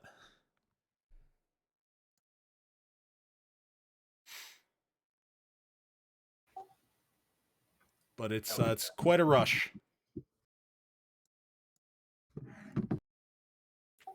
We did it. Kate just like slammed it down as fast as it possibly could, and just kind of looks at Dream and goes, "Okay, outside. We're going outside. I'm going outside." And it just literally just sees Kate goes outside, and you see Kate just running around the barn. What I miss? Tareem's gonna follow her and go outside. Kat is going to kind of follow bewildered, like, what the fuck is happening? So basically, in real life terms, Dream and Kate and Ameko just drank absinthe with basically a cocaine rim on the glass. Got it. Kat is just following, like, the fuck is going on here? Yeah, Kate did it as well.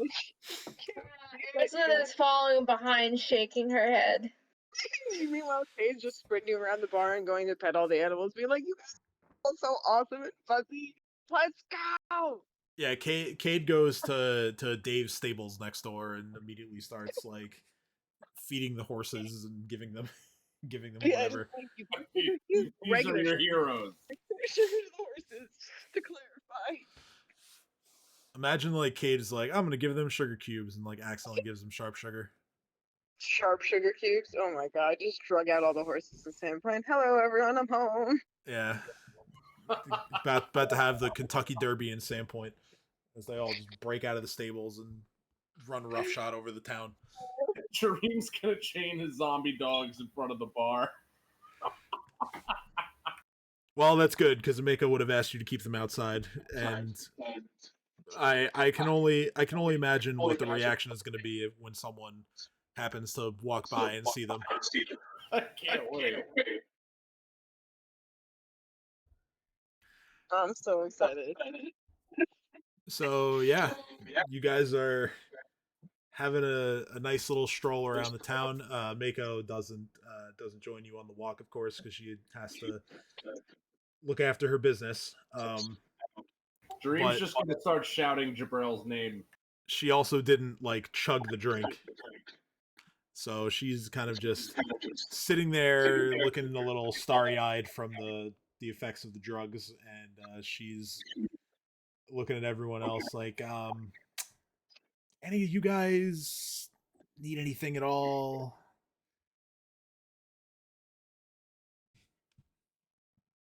I don't think so. Okay, that's good. That's good. I'm just gonna sit here and enjoy this a little bit. And she's already kind of like nursing the drink, like she's taking like small sips and still very much enjoying it. But she did not and will not go balls to the wall like Dream and Cade did. Lily. We Lily's did it, just- Cade. We're the 1%. Lily's That's just We're the 1%.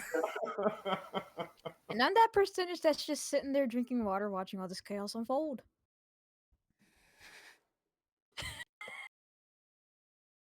Amazing. Just watching the chaos. Have fun. We did it, Patrick. We saved the city. Dream's just walking around with Cade shouting Jabrel's name. Okay, so go ahead, roll. Are you actually trying to get to the fat man's feed bag, or are you just yelling his name? We're going wherever the night takes us, but I'm trying to find Jabrel. Okay, roll a wisdom check to keep your wits about you as you're doing this. Oh yeah, pretty good. So While Dream's shouting for Jabrel, I'm rifling Dream's bag of drugs. just you to see only if it's- you only meander a little bit as you're shouting and waking some people up, those of them who went to bed really early, yelling Jabrel's name as you traverse the town. Eventually you do manage to make it to the fat man's feed bag.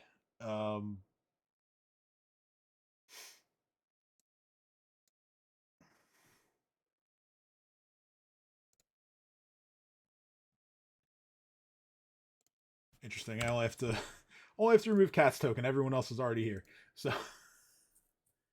So much like the Rusty Dragon, you walk in and Jabrail is basically cleaning up for the night. Sees you burst in, and he's not like looking at the door at first, and he like hears you walk in, and he's like, "We're closed." That he turns around. Oh, it's you. Just gonna slam my coins on the table and just say everything.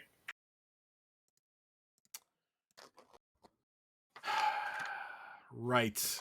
Well, let's see what I have for my good friend Dream. And he considers like not even explaining anything to you and just putting shit in a bag and having you just figure it out on your own. But he decides that that's probably not the best idea, knowing you, and he's going to make sure you know what you're getting. The first thing he pulls out, it's a bag full of a gold colored powder. It kind of has a consistency of like flour.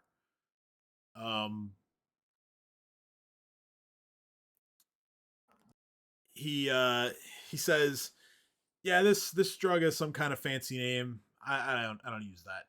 It's dragon dust. That's what I call it." He says, "You take it. Nothing really happens to you, but you're gonna feel like an exceeding amount of confidence, just excessive confidence. This can carry over into your sober life once the drug effect wears off. So There's no such thing as that." right, yes, I seem to have forgotten who I'm dealing with here. So you'll be just fine. And he just throws them in a bag and lets you deal with it. This one, that one, I'll have to reroll that one. That one's not really useful for you. Next is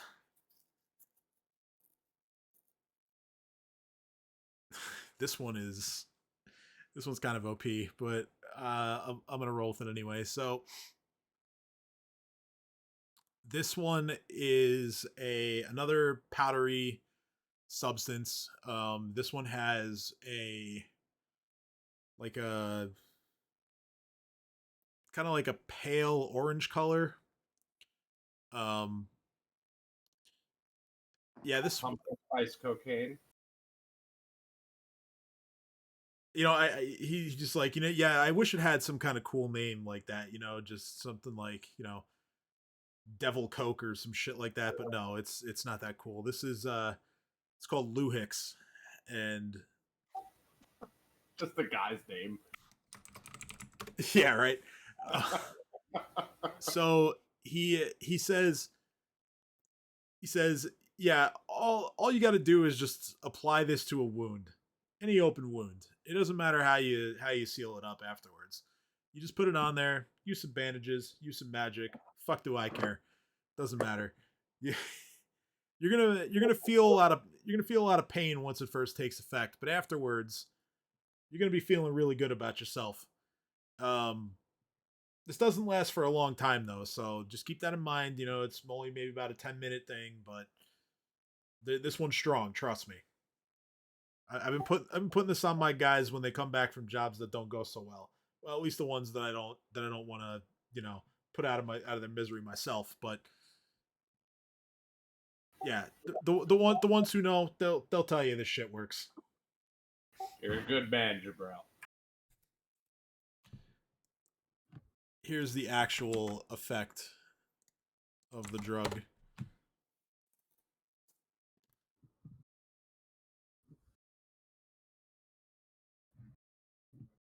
Oh shit! Yeah, that's what I meant when I said it's OP. But we're at a point in the game where it'll be interesting. Let's see how that. Yeah. So this next one is another powdered substance. This one almost looks like sand or like glitter, something like that. It is several different colors, and Jabrail just goes, "Believe it or not, this is purified stardust." I don't know how the fuck my guy got this one. He's probably dealing with some aliens or some shit. I don't know what's happening here. Honestly, I think I might have to consider changing suppliers here. This guy, he's probably getting into some stuff that he's not gonna be equipped to handle. Anyway, I'm rambling.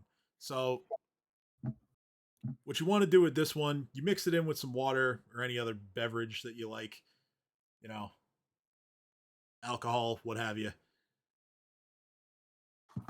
Yes, and sir.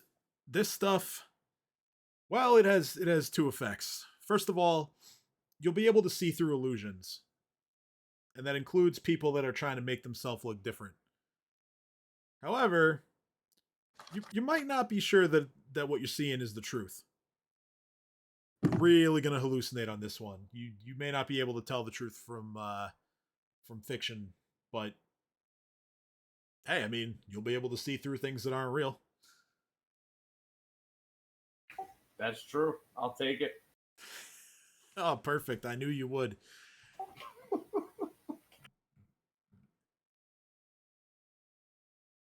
Yeah, we're gonna reroll that one too, because that's pretty similar to something else you already have.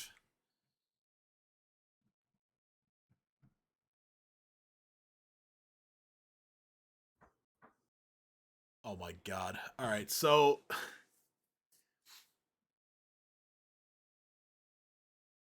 you're gonna get a kick out of this one. So this next drug, picture a sheet of acid. All of the tabs are shaped like top hats.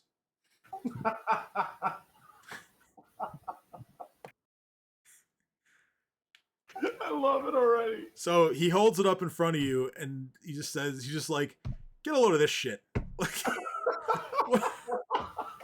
Like, this is what I'm saying. You know, my supplier, he's got jokes. He's just giving me all this ridiculous shit now.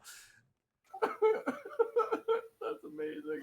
So basically, you put this on your tongue, it'll melt. And whenever you are in a shop or you find some shiny thing in your adventures, you'll be able to see its properties. Like, you know, they'll appear as like words in front of your face. It's ridiculous. Yeah, I'll take all of that. Yeah, but the thing is, you might not. Just like with the Stardust, you might not be sure that it's real.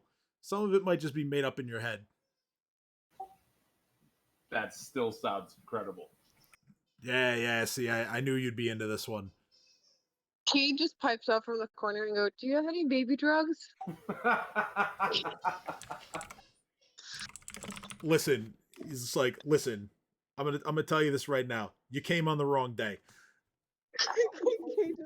We're taking all of it. All right, there's one last thing that he Looking at dreaming shows off. you. Actually, I'm gonna reroll this one because this kind of has an effect that somebody else in the party already has, so it wouldn't help you. Nope, you've already had that one, and I'm like running out of drugs that I haven't rolled yet.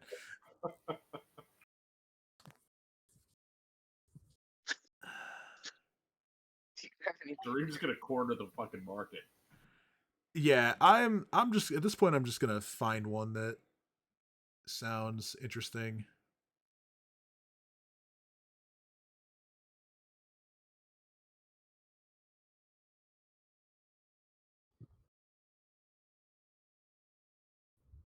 Okay, we're not using that one.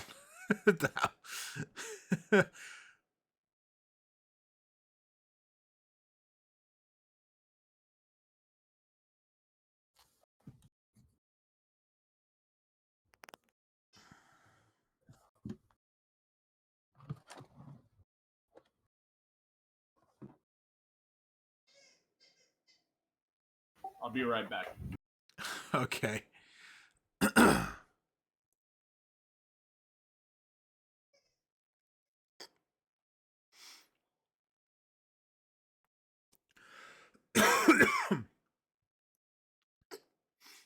Sorry, I sat on my TV remote.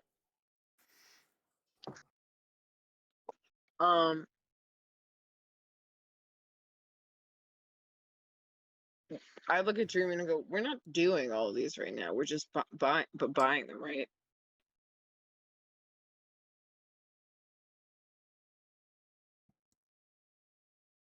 Oh, I found the one that he's gonna show last. Oh, I found it. This is gonna be great. I found the drug.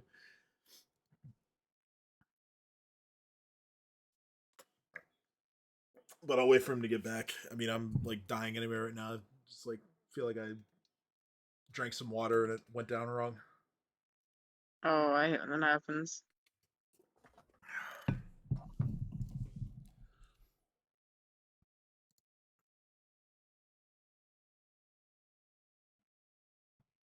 Alright, I'm back. All right, so I found the last one. So last thing he pulls out, it kind of looks like beer bottles, and they have a pretty thick substance inside, and it has the color of like, I would say the color of like root beer, like a dark brown.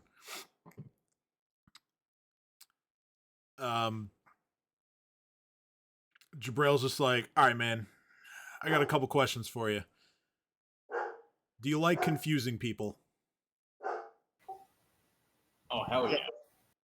Do you value your short-term memory? Not so much. This is perfect for you then. So basically, you drink this, and you'll be able to confuse those around you. but it's gonna make you forget stuff. Seems like a even trade-off. All right. Well, I look at Dream and I say, so one of us takes it and the other observes, and then we both miss nothing. See, this is why I have this person with me. yeah, it's good to have good friends to adventure with, isn't it? And All the right. drugs. He's like, all right, so let me load all this up for you. You said you wanted just like everything, right? Yeah, basically. All right, so he's gonna give you the following drugs and the following amounts of doses for each. Skaith, please stop barking.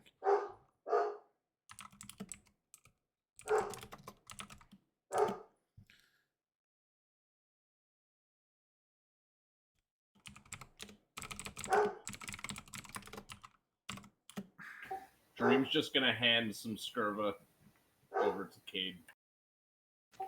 I'm just gonna say, thank you for being a friend. Thank you for being a friend. Just gonna give Dream a like good slap on the shoulder, like arm around him, and just like kind of like that half hug thing. And glad to be your friend, buddy. Glad to be your friend. Glad you came to Sandpoint. This place has been alive ever since you showed up. Yeah. That's what I do. So yeah, he gives you 10 doses of all of those. It's just called Top Hat. It is called Top Hat, yeah. Yeah, so with that, he basically just like rips off like a strip and just hands it to you. It's like, wait, so Top Hat makes item descriptions? Just yeah. You'll see like an item's like value, its size, some of its properties. Now again, it may not all be correct, because it may be things that you're imagining, but that's for you to figure out with your other tricks like detect magic and spellcraft and all that. That's incredible. So yeah, Jabrail says, now I'm just gonna prepare you. We're good friends. I like to give you good deals, but this is some real top shelf shit. So I'm gonna ask for, I don't know, probably at least like a couple hundred gold for this stuff. That good? That's fine. All right, so yeah, he just sets it at like a flat 200, and he goes ahead and takes your gold, hands you all your new drugs. You have like almost every drug in the book now. This is getting a little crazy. I'm gonna I'm gonna hand him a porcupine bomb. I'm just gonna say, listen, I just made these, but they work. And just let me know how you like it.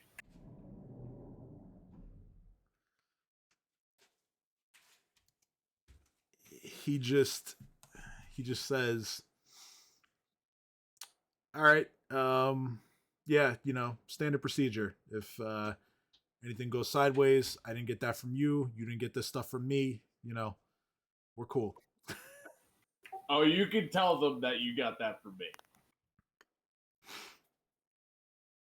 Let everyone know.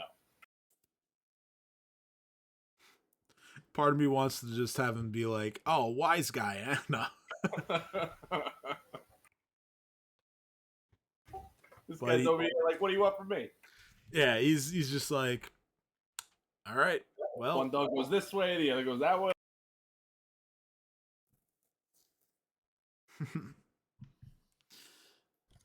So he's like, after that, he's like, as always, pleasure doing business. I'm going to finish cleaning up. Let me know how all this stuff is. Yes, sir. And he just gives him a salute and takes Cade by the arm and just leaves the fuck. Okay. So back to the Rusty Dragon you go with all of your new drugs in hand.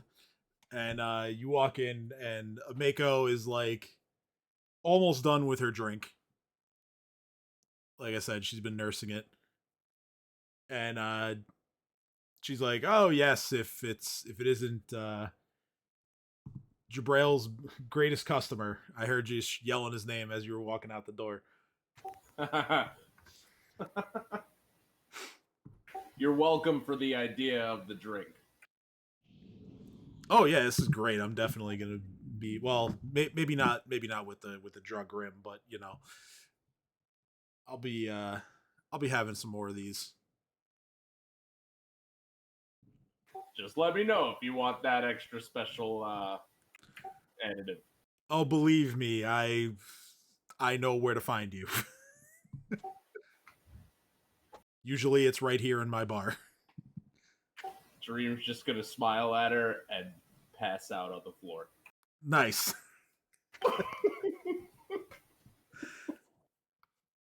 Now, I imagine that most of the rest of you have gone up to bed, or maybe not. So, those of you who haven't, you definitely watch Dream just go to sleep on the floor.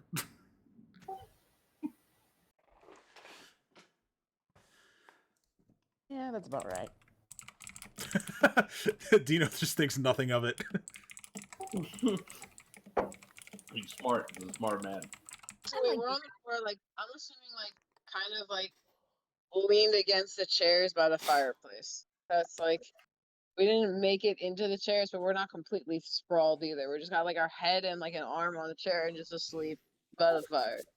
You gotta remember, Jareem is like 60 years old, too. I know. Fuck going up the stairs. You got to the warm fire and went, alright, good enough.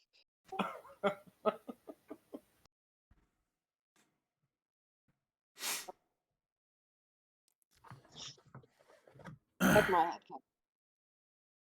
All right, so if there's nothing else that anyone wants to do, we can start sort of advancing through time with crafting and such.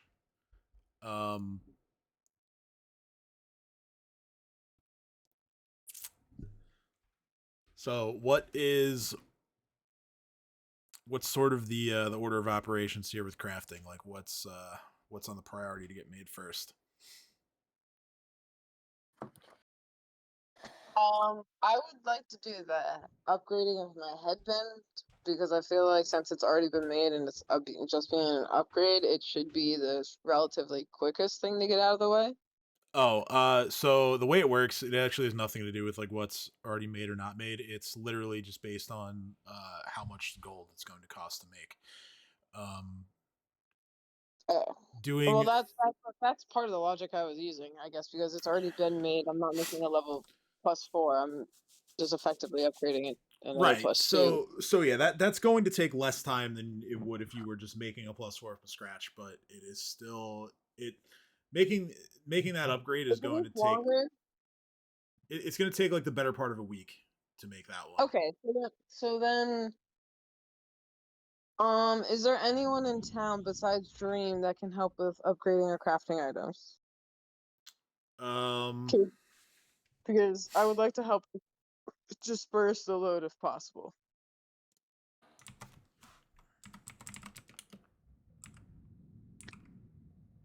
If that makes sense.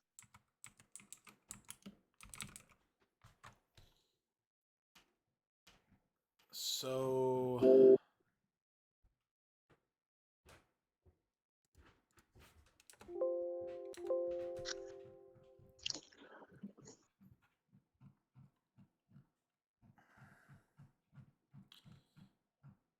I think I've had Vorvashal. Well, Vorvashali's done like weapons and armor before.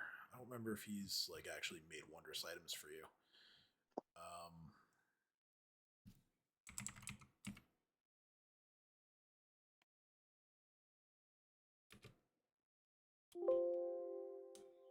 Which really that was sort of a homebrew thing anyway. As far as making wondrous items, no, there isn't anybody in town. No one with that feat, at least.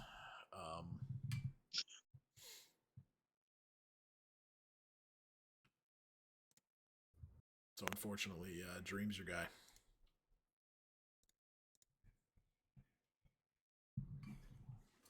Okay then. I'm gonna look at everyone and I say we should get the quickest enchantments and crafting done first.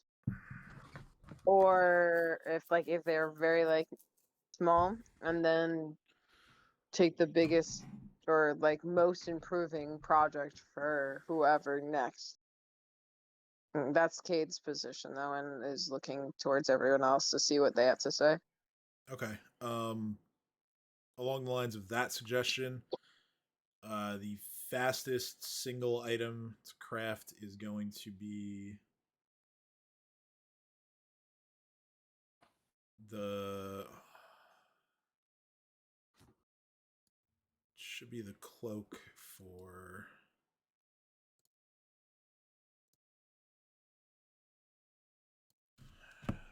Lily. Hold on, let me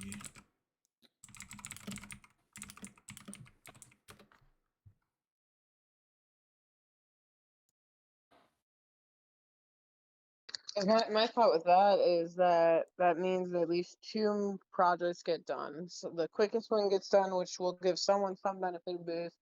Next project would be the most beneficial to whoever gets the biggest gain from that item for themselves, versus everyone else. You know what I mean?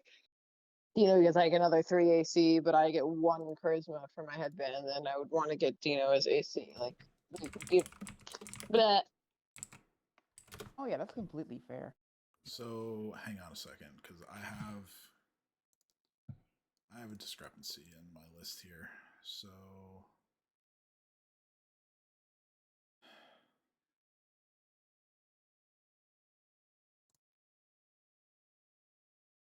Lily was doing a cloak of resistance, right? Yeah. Okay, just making sure because I had something else entirely. And I should not have had that, so I'm just, what the hell?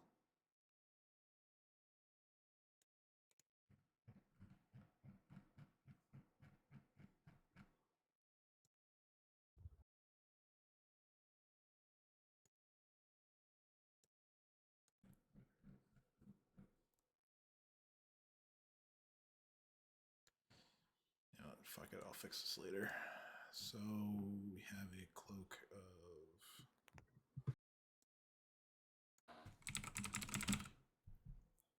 resistance. Oh, that changes things. I don't know where I got this stuff from. Okay.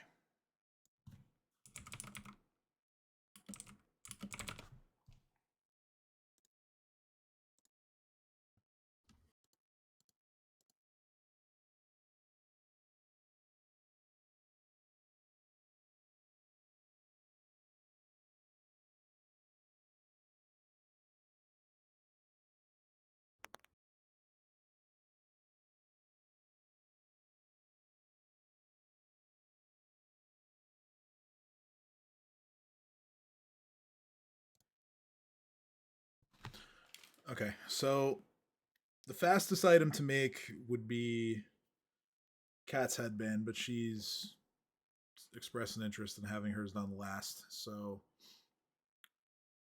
we have 3 cloaks of resistance that need to get made. Each one of those is going to take 4.5 days. Then Kate's headband is going to take 6 days. And then there's Lily's headband, which is the huge project that's going to take a while, like 2.5 weeks. Yeah. So we can do, if we want to do the fast stuff first, then we'll start with the cloaks. Like I said, I've already taken away the gold cost for everyone.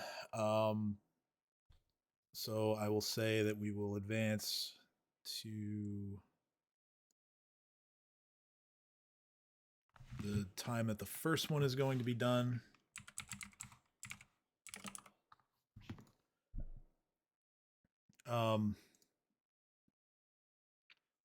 things about town during this time are fairly normal.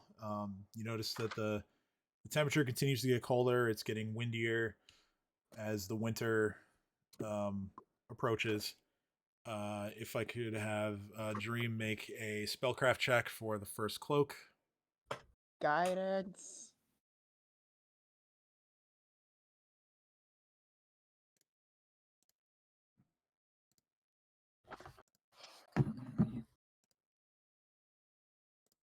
As for these cloaks, it's going to be we'll have Lily provide the resistance spell for them, and okay, so that is a success.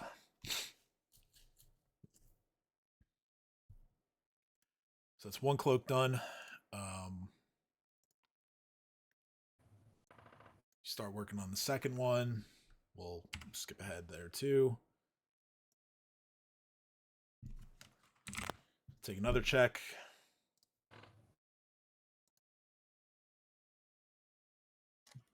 Guidance.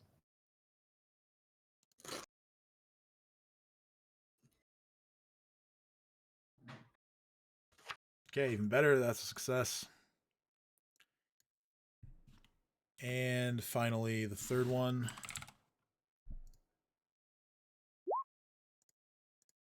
Okay. So around midday on Fire Day, this is now basically 2 weeks after you guys returned to Sandpoint. The third Cloak of Resistance is complete. All three of those are successful.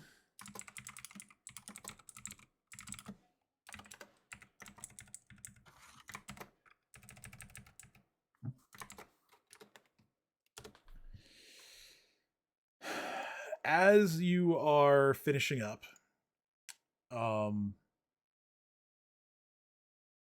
you hear a loud noise.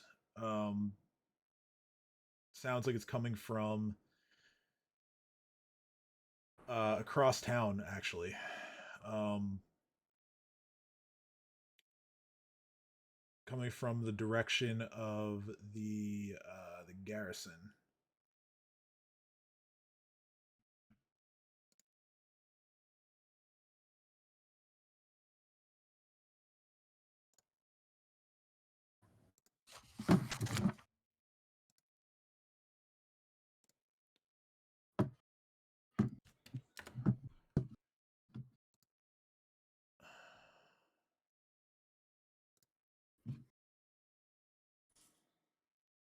So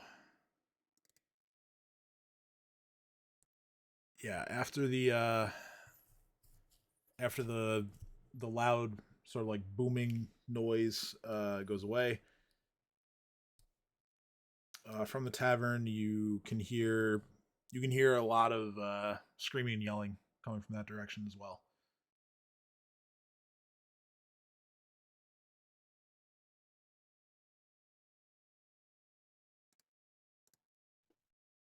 Kate hears that, or just Yeah, everyone hears it. Okay, I sorry for some reason my brain thought it was just specifically Dream because of where he was sitting and crafting things. So Kate's just immediately just gonna bolt out, like throwing what gear they can reach onto them, and just bolt out the door towards where the yelling is. I'm gonna follow Kate. Be like, fuck this shit. Nope, nope, nope. I finally got my town home and safe. Actually, though, Everyone I'm leave also it. gonna I'm help. not doing this.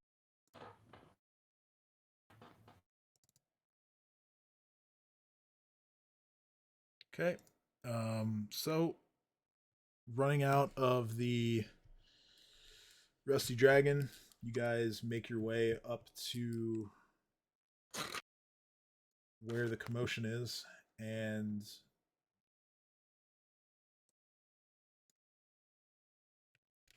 you arrive after running up Main Street towards the garrison. I'll drop people on the map just so you guys can see.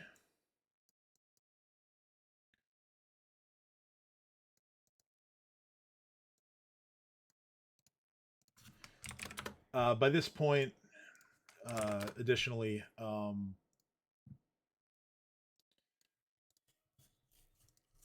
Lily would have been able to cure Ursulin of her other negative level. Yes. Dream also would have had his ability damage from the deluge that he took previously. That would have fallen off. So he'll get all of his missing health back.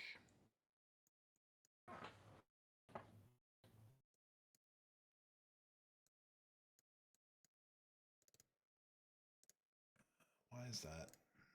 Okay, let's fix that.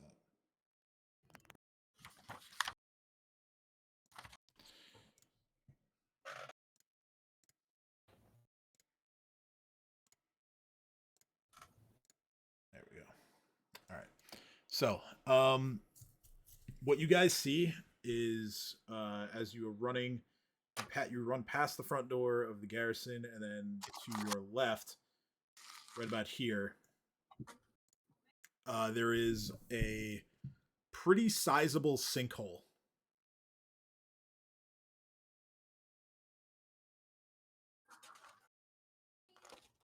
It's gonna look for the safest approach to try to peer over into it without, well, falling or stepping on unsafe ground. So, naturally, Sheriff Hemlock is already on the case, but he, being while he is very good at his job, he is still just a simple man of the law. He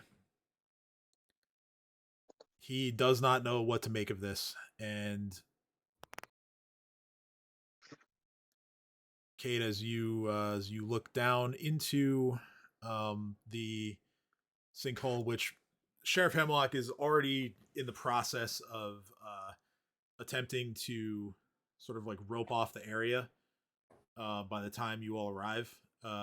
Obviously, he was right next to where this happened, so he is already doing his due diligence and trying to make sure that none of the other citizens of the town just decide to fall into a sinkhole that day.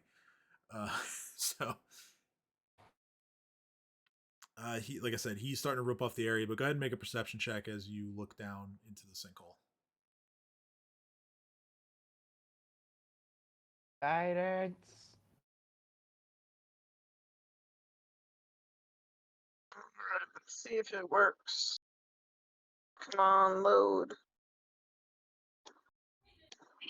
What am I rolling again? Perception. Okay.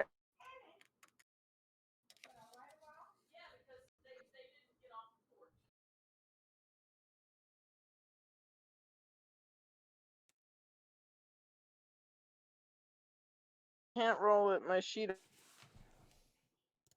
I got it.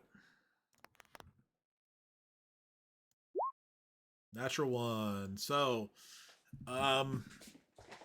you start to look towards the sinkhole, but your vision is quickly drawn away when you realize that when this sinkhole appeared, it took out some of the outer wall of the garrison on the north. So basically, like part of this wall here has been gone. So that proves to be a rather large distraction for you. Is the property damage here?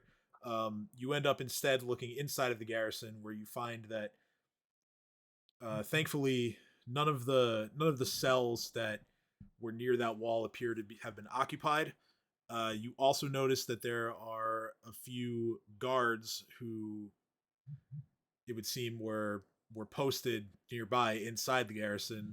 They seem to be nursing some injuries from this unfortunate circumstance.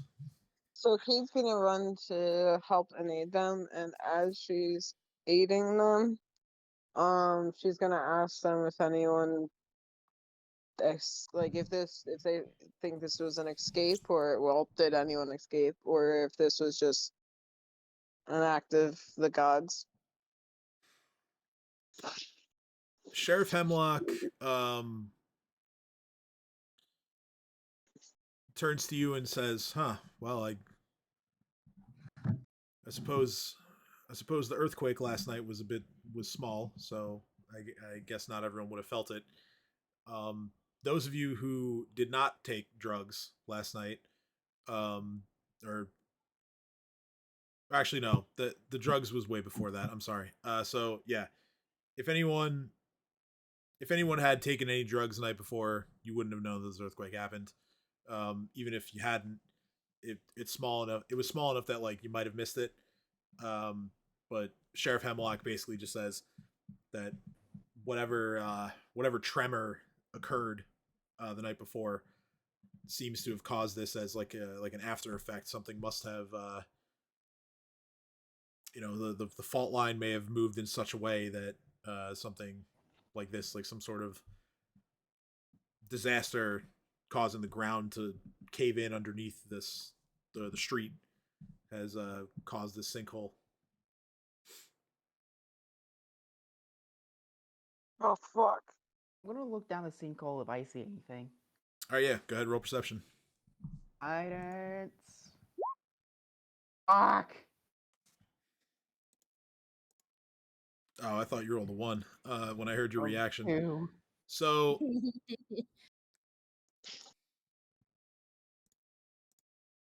the sinkhole is not that deep. It is about, I'd say, 15 to 20 feet.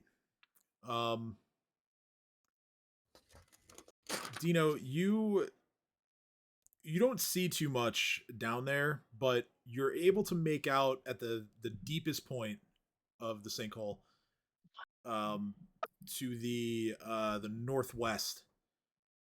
There appears to have been some sort of narrow opening that's been created.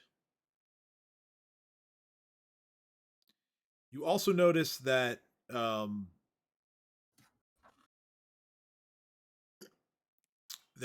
from all sides other than what has been taken out of the garrison, it appears to be very steep for anyone trying to climb down into the sinkhole. Where the wall for the garrison once stood, it's a bit less steep. Coincidence? I think not. Well, yeah, I mean, it's partially because some of the rubble like fell in there, but yeah. I'm gonna point this out. Like, hey, there's a small opening down there, and observe how all sides are pretty damn steep, except there's one side that leads to the garrison.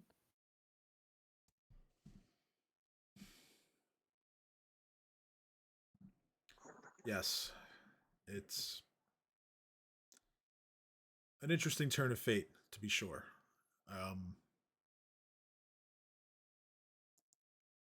I think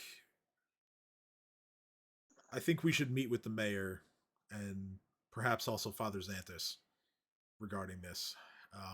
In the meantime, I will send a team of guards to check it out just to make sure everything's safe. But come along. All right. And so he walks everyone towards the town hall, which luckily did not suffer any damage. Let's see here. It's been a while since we've been in Sandpoint, so I'm like struggling to find the right map for the job here. Here we go. Yes. Thank you. So, over at the garrison, or not the garrison, the town hall, excuse me.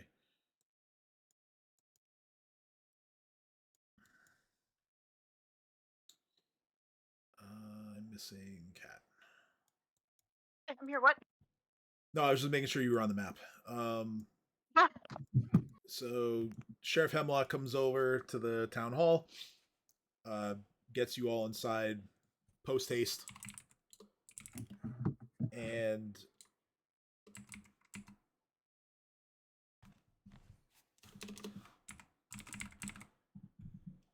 then he brings along, or rather, he doesn't bring along. You sort of just wait for a few moments, and then, sure enough, Father Xanthus walks in.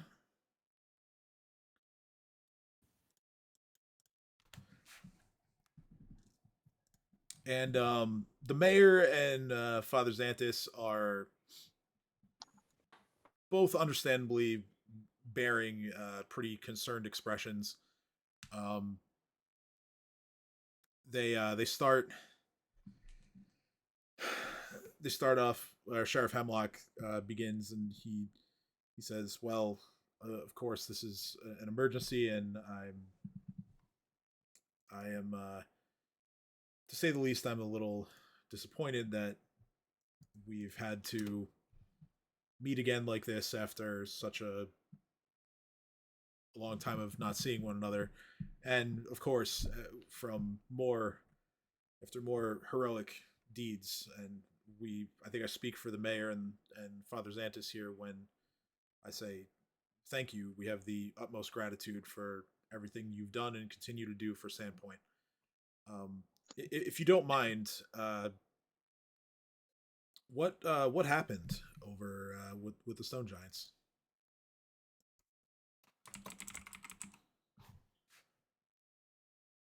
Well, long story short, oh, you want to talk, Cade? No, Kate started laughing because Kate didn't know how to even start explaining how to do it, like what happened. And for the most part, apparently the Stone Giants are mostly peaceful, except they had this one leader that decided to change all that, so they went from being peaceful giants to warmongering giants, so we killed their leader, so the Stone Giants should no longer be a threat. But the problem is that, okay, I haven't explained this. Do you know what a Runelord is?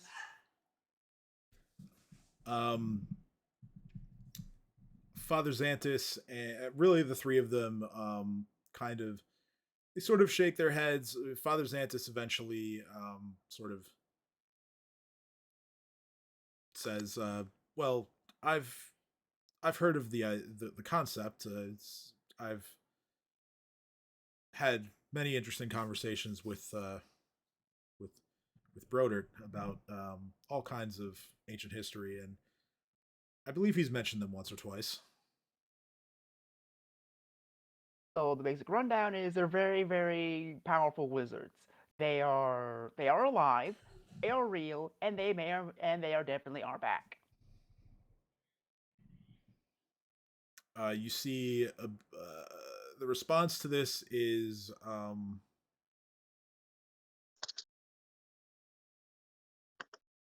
greater looks of concern. If this were a larger crowd of people that you were dealing with, you might be getting like the South Park like rabble rabble rabble scene, something like that. But given that it's three, level-headed people here, they they look understandably concerned, and they they have a hard time knowing what to say. And after about a minute of relative silence, you see Sheriff Hemlock kind of give Father Xanthus a little bit of a nudge, and Father Xanthus clears his throat, and he says, "Right, this is most troubling, and I have to admit that I may have some information regarding this sinkhole problem we now have on our hands. So, first of all, forgive me, I haven't had the opportunity to, even though Sheriff Hemlock has already taken the liberty. We're all very pleased to hear that you were successful against the Stone Giants, and I believe I speak for all of us when I say that Sandpoint owes you a massive debt of gratitude for once again ensuring its safety. And don't get me wrong, I would love nothing more than to let you kick back and enjoy a well-earned break from your adventures. But it seems that we have another problem on our hands. Now, I know that this sinkhole only just appeared. But I was out on a walk last night when I felt the earthquake. And as I continued on, I swear I heard a horrible noise coming from right around here, in fact. It was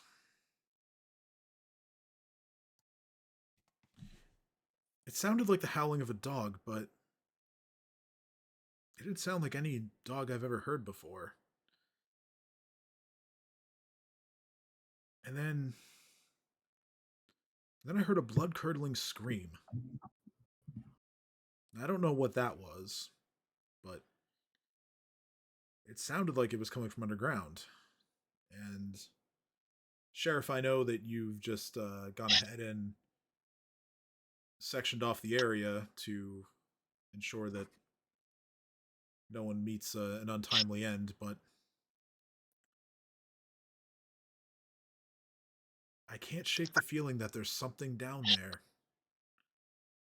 And if there is, well, I'm of two minds. I believe that whatever is down there isn't too keen on emerging in a friendly way, and well, along those same lines, that whatever's in there definitely wants out.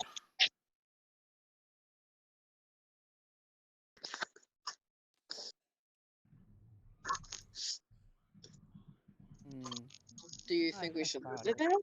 Because if not, then we should probably prepare.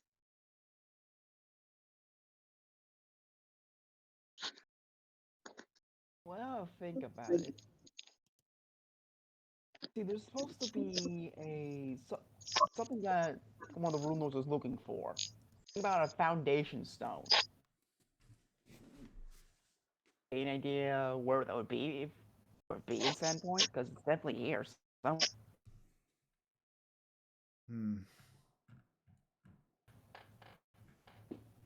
No, I'm not familiar with anything like that.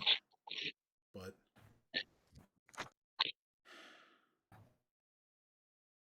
I believe that your information is correct. I mean, you've been forthright about all your findings so far, and you really haven't been wrong very much. So I think if you say that there's some important artifact that someone is after, then that's probably the case.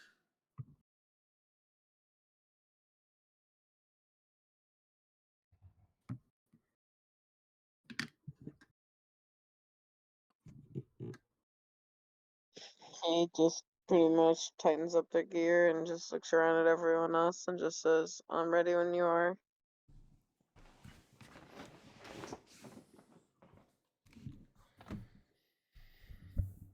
He just cracks his neck. Oh, here we go again.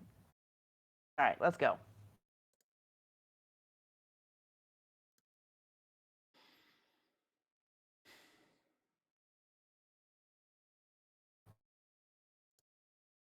So, Sheriff Hemlock is going to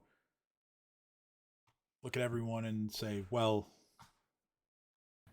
not so fast. We first of all let me make sure that I don't send any guards down there. If all of you are so eager to explore yourselves." He just looks over and says, "Anything threatening Sandpoint when we finally just got it safe again after a fucking dragon and giants and God knows what else? Yeah, I'm going to go investigate. No way I'm losing anyone else."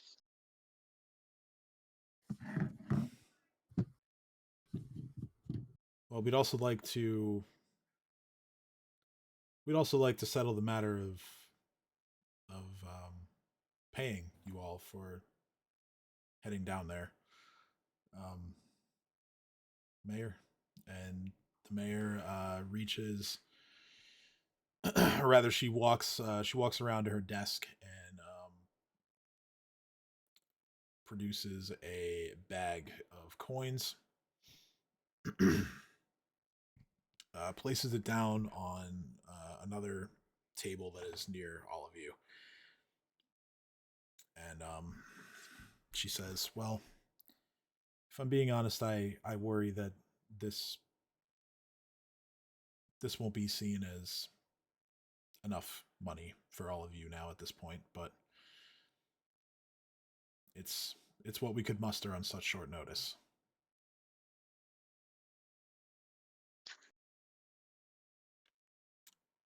And to anyone who wants to open it up and look at the coins, if you choose, there is about 3,000 gold pieces inside.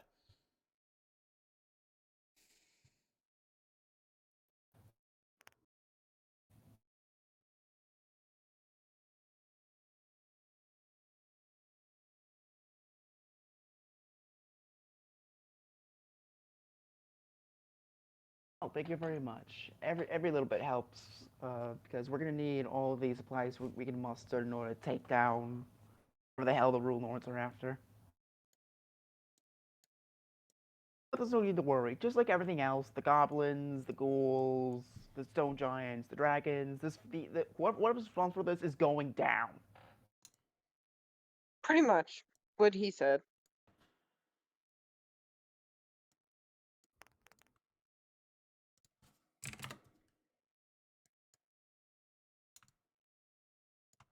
Okay, well, excellent. I'm happy to hear that you're willing to help us again. Once you know what's down there, or even if you feel the need to take care of everything all at once, please let us know.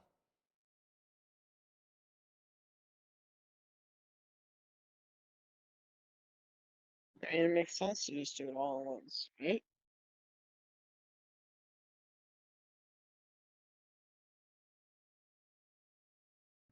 Well, yeah, I mean, that's up to you guys, but yeah.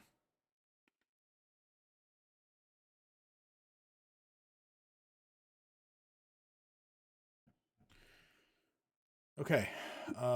So if you guys are intent on setting off now, then I will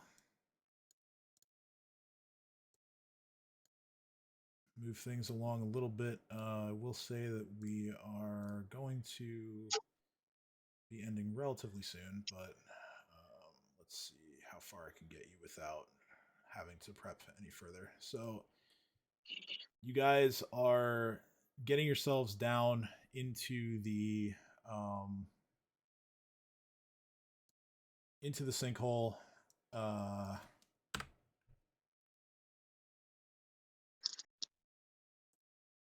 I'm going to need a round of climb checks.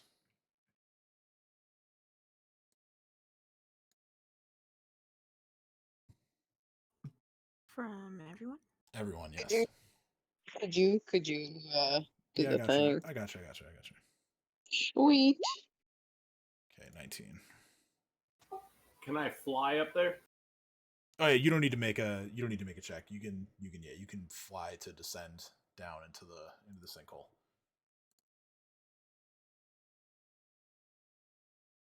Giving guidance, Chomper.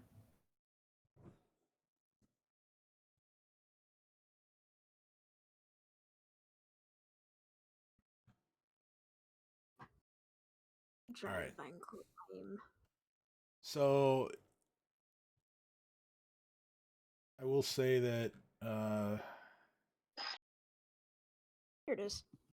Chopper has a bit of a tough time, but you basically direct him to use the spot near the wall of the garrison's been taken out, and he finds it easier to make the descent there and manages to do it without injury.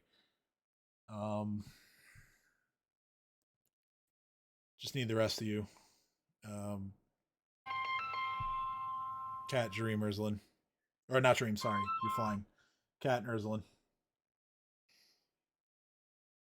I'll climb. Yep. I don't know how good I don't have fly prepared, so I guess I'll jump. All right. So, well, yeah, you can climb down, or I guess you could use acrobatics to. I shall jump. I'll use acrobatics because that's not as dangerous for me. Technically, it's a 25 if I'm jumping.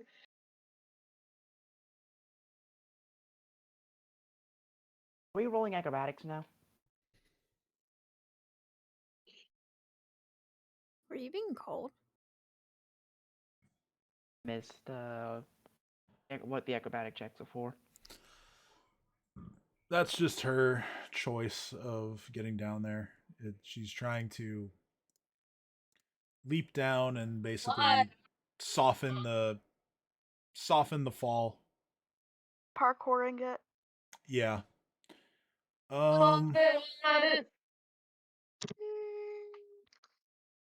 my god, I'm friends with my significant other.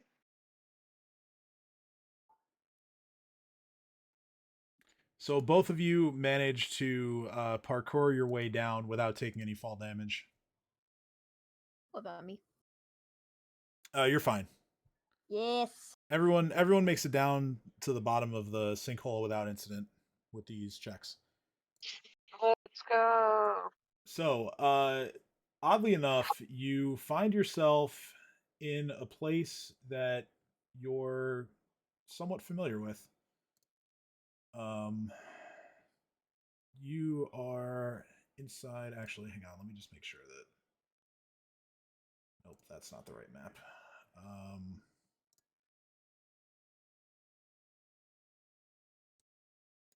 Does this map have? Okay, it does. All right, yeah. You guys find yourselves in a place where you're kind of familiar with it already. This actually, Lily's not familiar with this place, but the rest of you are. What is this place?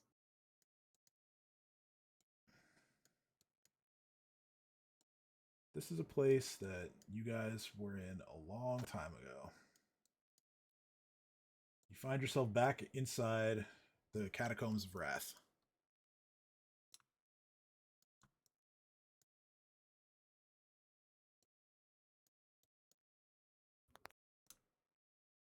Catacombs of Wrath. Except this time,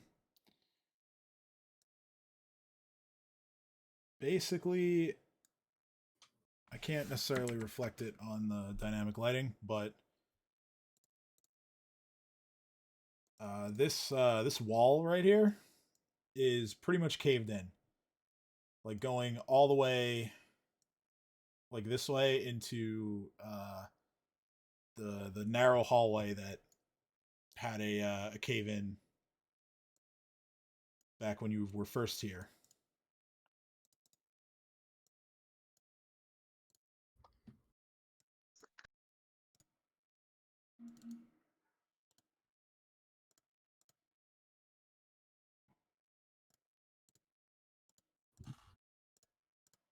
So the features of this room are still as they were when you were first here. You see the pool with the stones in the center here. The hot and cold Dorito thing that has, as it was called back then, is still there.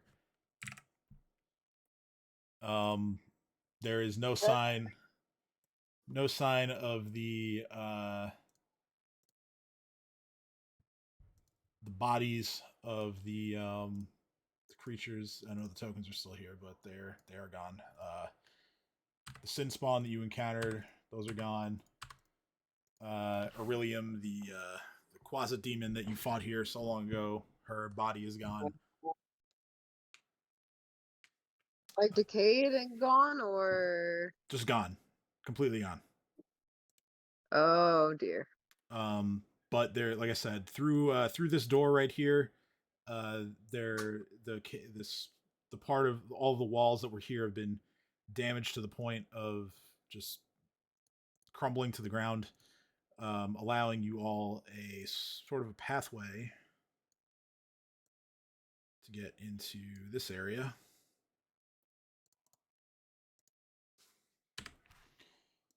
Readjust positioning here. Some of you are inside walls, and this little corridor here, which when you were first here had a cave-in that was fully blocking it. That cave-in is no longer there. So,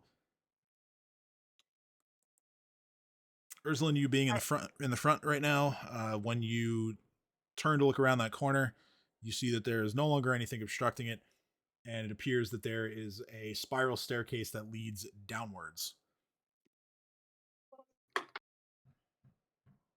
I can't see.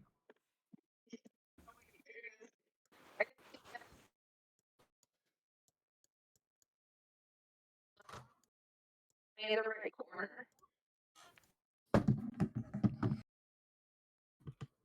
Yeah, so like I said, turning to your right, there is spiral staircase that leads down. Oh, yes. All right, so you begin making your way down the stairs. You hear some more like howling and yelling as you descend, and I imagine everyone else is following you. Yeah. Maybe, maybe not.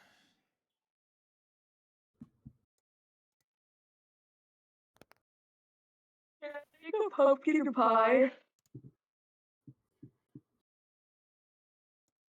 All right, so at the very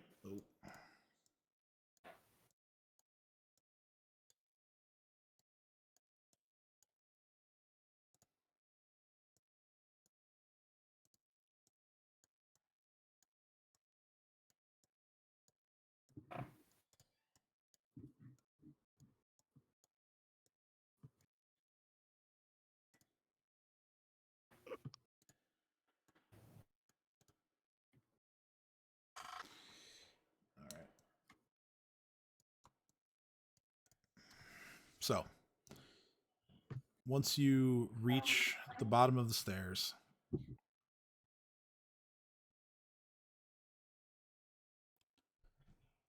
you see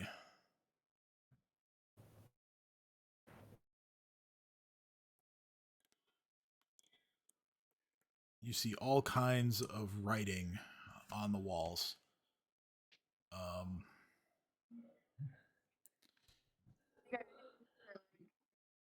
What's up? I can't hear you. You hear me now? Yes. I was making a joke that, you know, the writing on the wall and shit like that. Oh yeah, of course. Kim said she's popping off for the night. All right. I mean, we're about to end anyway. He already gone, so. Right. Okay. Well, that's unfortunate, but anyway. So, like I said, writing's on the wall. Writing on the walls. Other features. What? Dream to read it, because Dream has a spell where he can comprehend languages. Or no, that's hearing. He does. I mean, Lily could read it without magic. It is written in Thessalonian. Haha! Once again. Stupidest language ever. No, you're just jealous.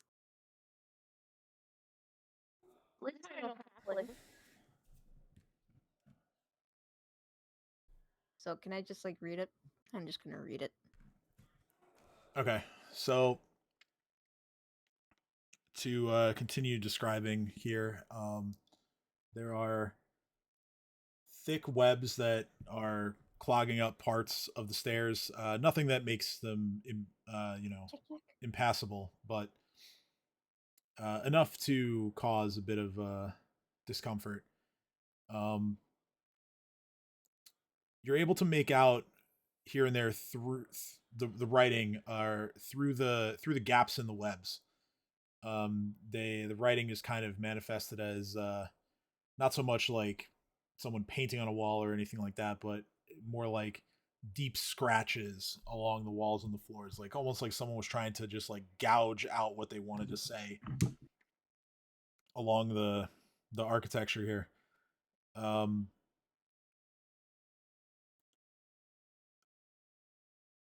there's also a strange lack of any kind of mold or mildew happening in here, which yeah, which it kind of suggests to you that this staircase has only recently been cleared. The staircase ends at what appears to just be a wall right here. Um,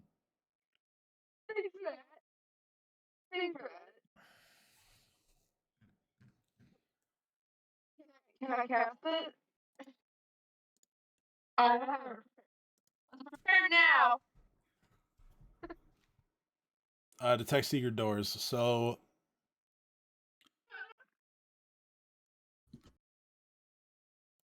yes, that it is a secret door.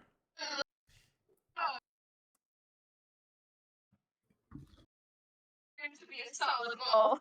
Detect secret doors. So Lily, as far as what you can pick up from reading the quote unquote writings on these walls and floors, um, many of which are pretty heavily obscured by the spider webs that are around here. You're only able to get like one or two words at a time from each little thing that you're trying to look at. It doesn't what you're reading right now, at least, doesn't seem to make a lot of sense. It kind of just comes off as ravings of a madman.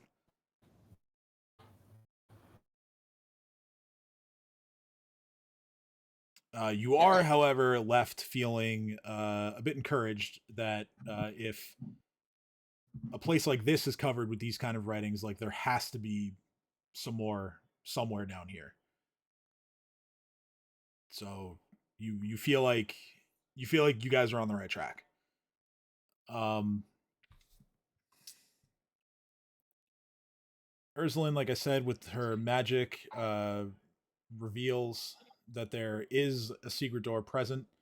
There is there's only one secret door in this area. It is, as I said, the wall here that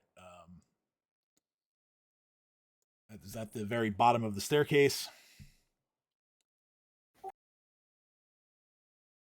And even though the spell does not give much of a hint as to the exact location, it does give direction, and the direction is west, and seemingly that's the only west here is this wall. So that is where the secret door is going to be. And we are going to end here. So in 2 weeks, because as I mentioned last week, I will be away next week taking a vacation. We will come back to this situation. This will be the beginning of book 5 of the campaign. So really excited for that. This is kind of the one that I've been waiting for since the very beginning of the game. So I really can't wait to run all this stuff. I'm going to love it. I'm sure you guys are going to love it. And I hope that anyone watching our game is going to love it as well. But in summary, you guys have become stronger through crafting items and purchasing items. Dream also by purchasing lots of drugs. And introducing a Mako to, I don't know, we got to come up with a name for that one that you invented. But as Sandpoint never seems to have dull moments for too long, a sinkhole has swallowed up a piece of the garrison and has led you guys down into a place that you thought you'd cleared out already. But you're back again, and now after going deeper, you find that there is something else in here for you to discover. So we will pick up in 2 weeks with pushing past the secret door here and seeing what this place is all about. But until then, we hope you have a good rest of your night. We'll see you in 2 weeks. Have a good one.